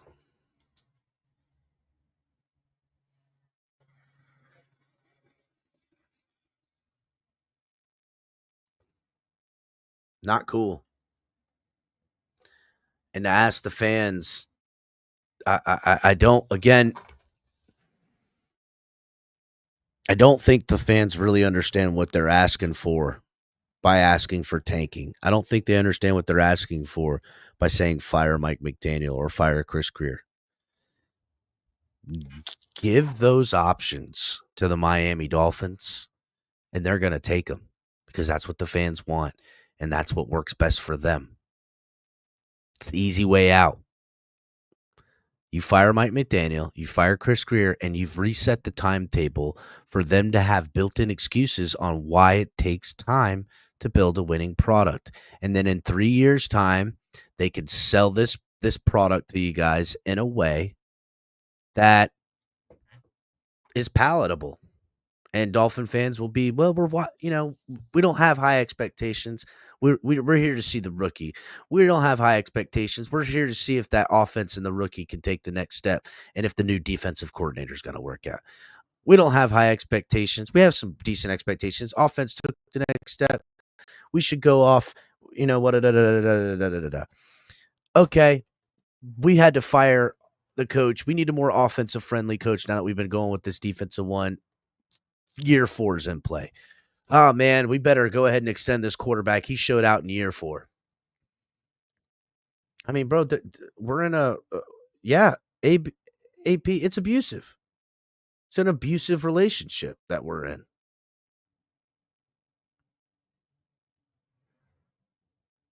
That's what we're dealing with. So things are heating up. This week is the most important week of the entire season. And I know you could say that about every week, but I told you guys, outside of the Dolphins getting thoroughly embarrassed on offense and defense, it was going to be in a 2-week sample size. If the Dolphins would have lost that game 31-10, then it would have been different. If AR-15, again, like I said, threw for 190 yards and rushed for 100 yards on us and had 3 touchdowns, this would be a different fucking discussion. But because the game was close in a ugly loss, only leaves the narrative open for either A, Tua to come back and right the ship, which 75% of you believe is not possible, or B, Mike McDaniel to buy himself at least another week. Or who knows, even if the Dolphins lose, but it's a tight game, Mike McDaniel comes out just taking shots. I can't have my superstars quitting on me. Like, he could be a man. He could be a man looking to save his own skin. And if he is a man looking to save his own skin here directly because he feels the walls closing in on him, does he get up in the coaches, the ownership and upper management's faces and starts telling them they don't know fuck all about football? See the next guy escorted out by security? I don't know. Lots of things to keep an eye on. Busy week here coming up. We'll see if color commentary will be back in the mornings this week. I don't know. We'll find out. Color might be gone forever. I don't know. Maybe Tonk's gone forever. I don't know. We're going to be right here with you guys at the Fins Tailgate. Hit the like button on your way out. Subscribe if you're new. We'll see you guys next time. Fins up.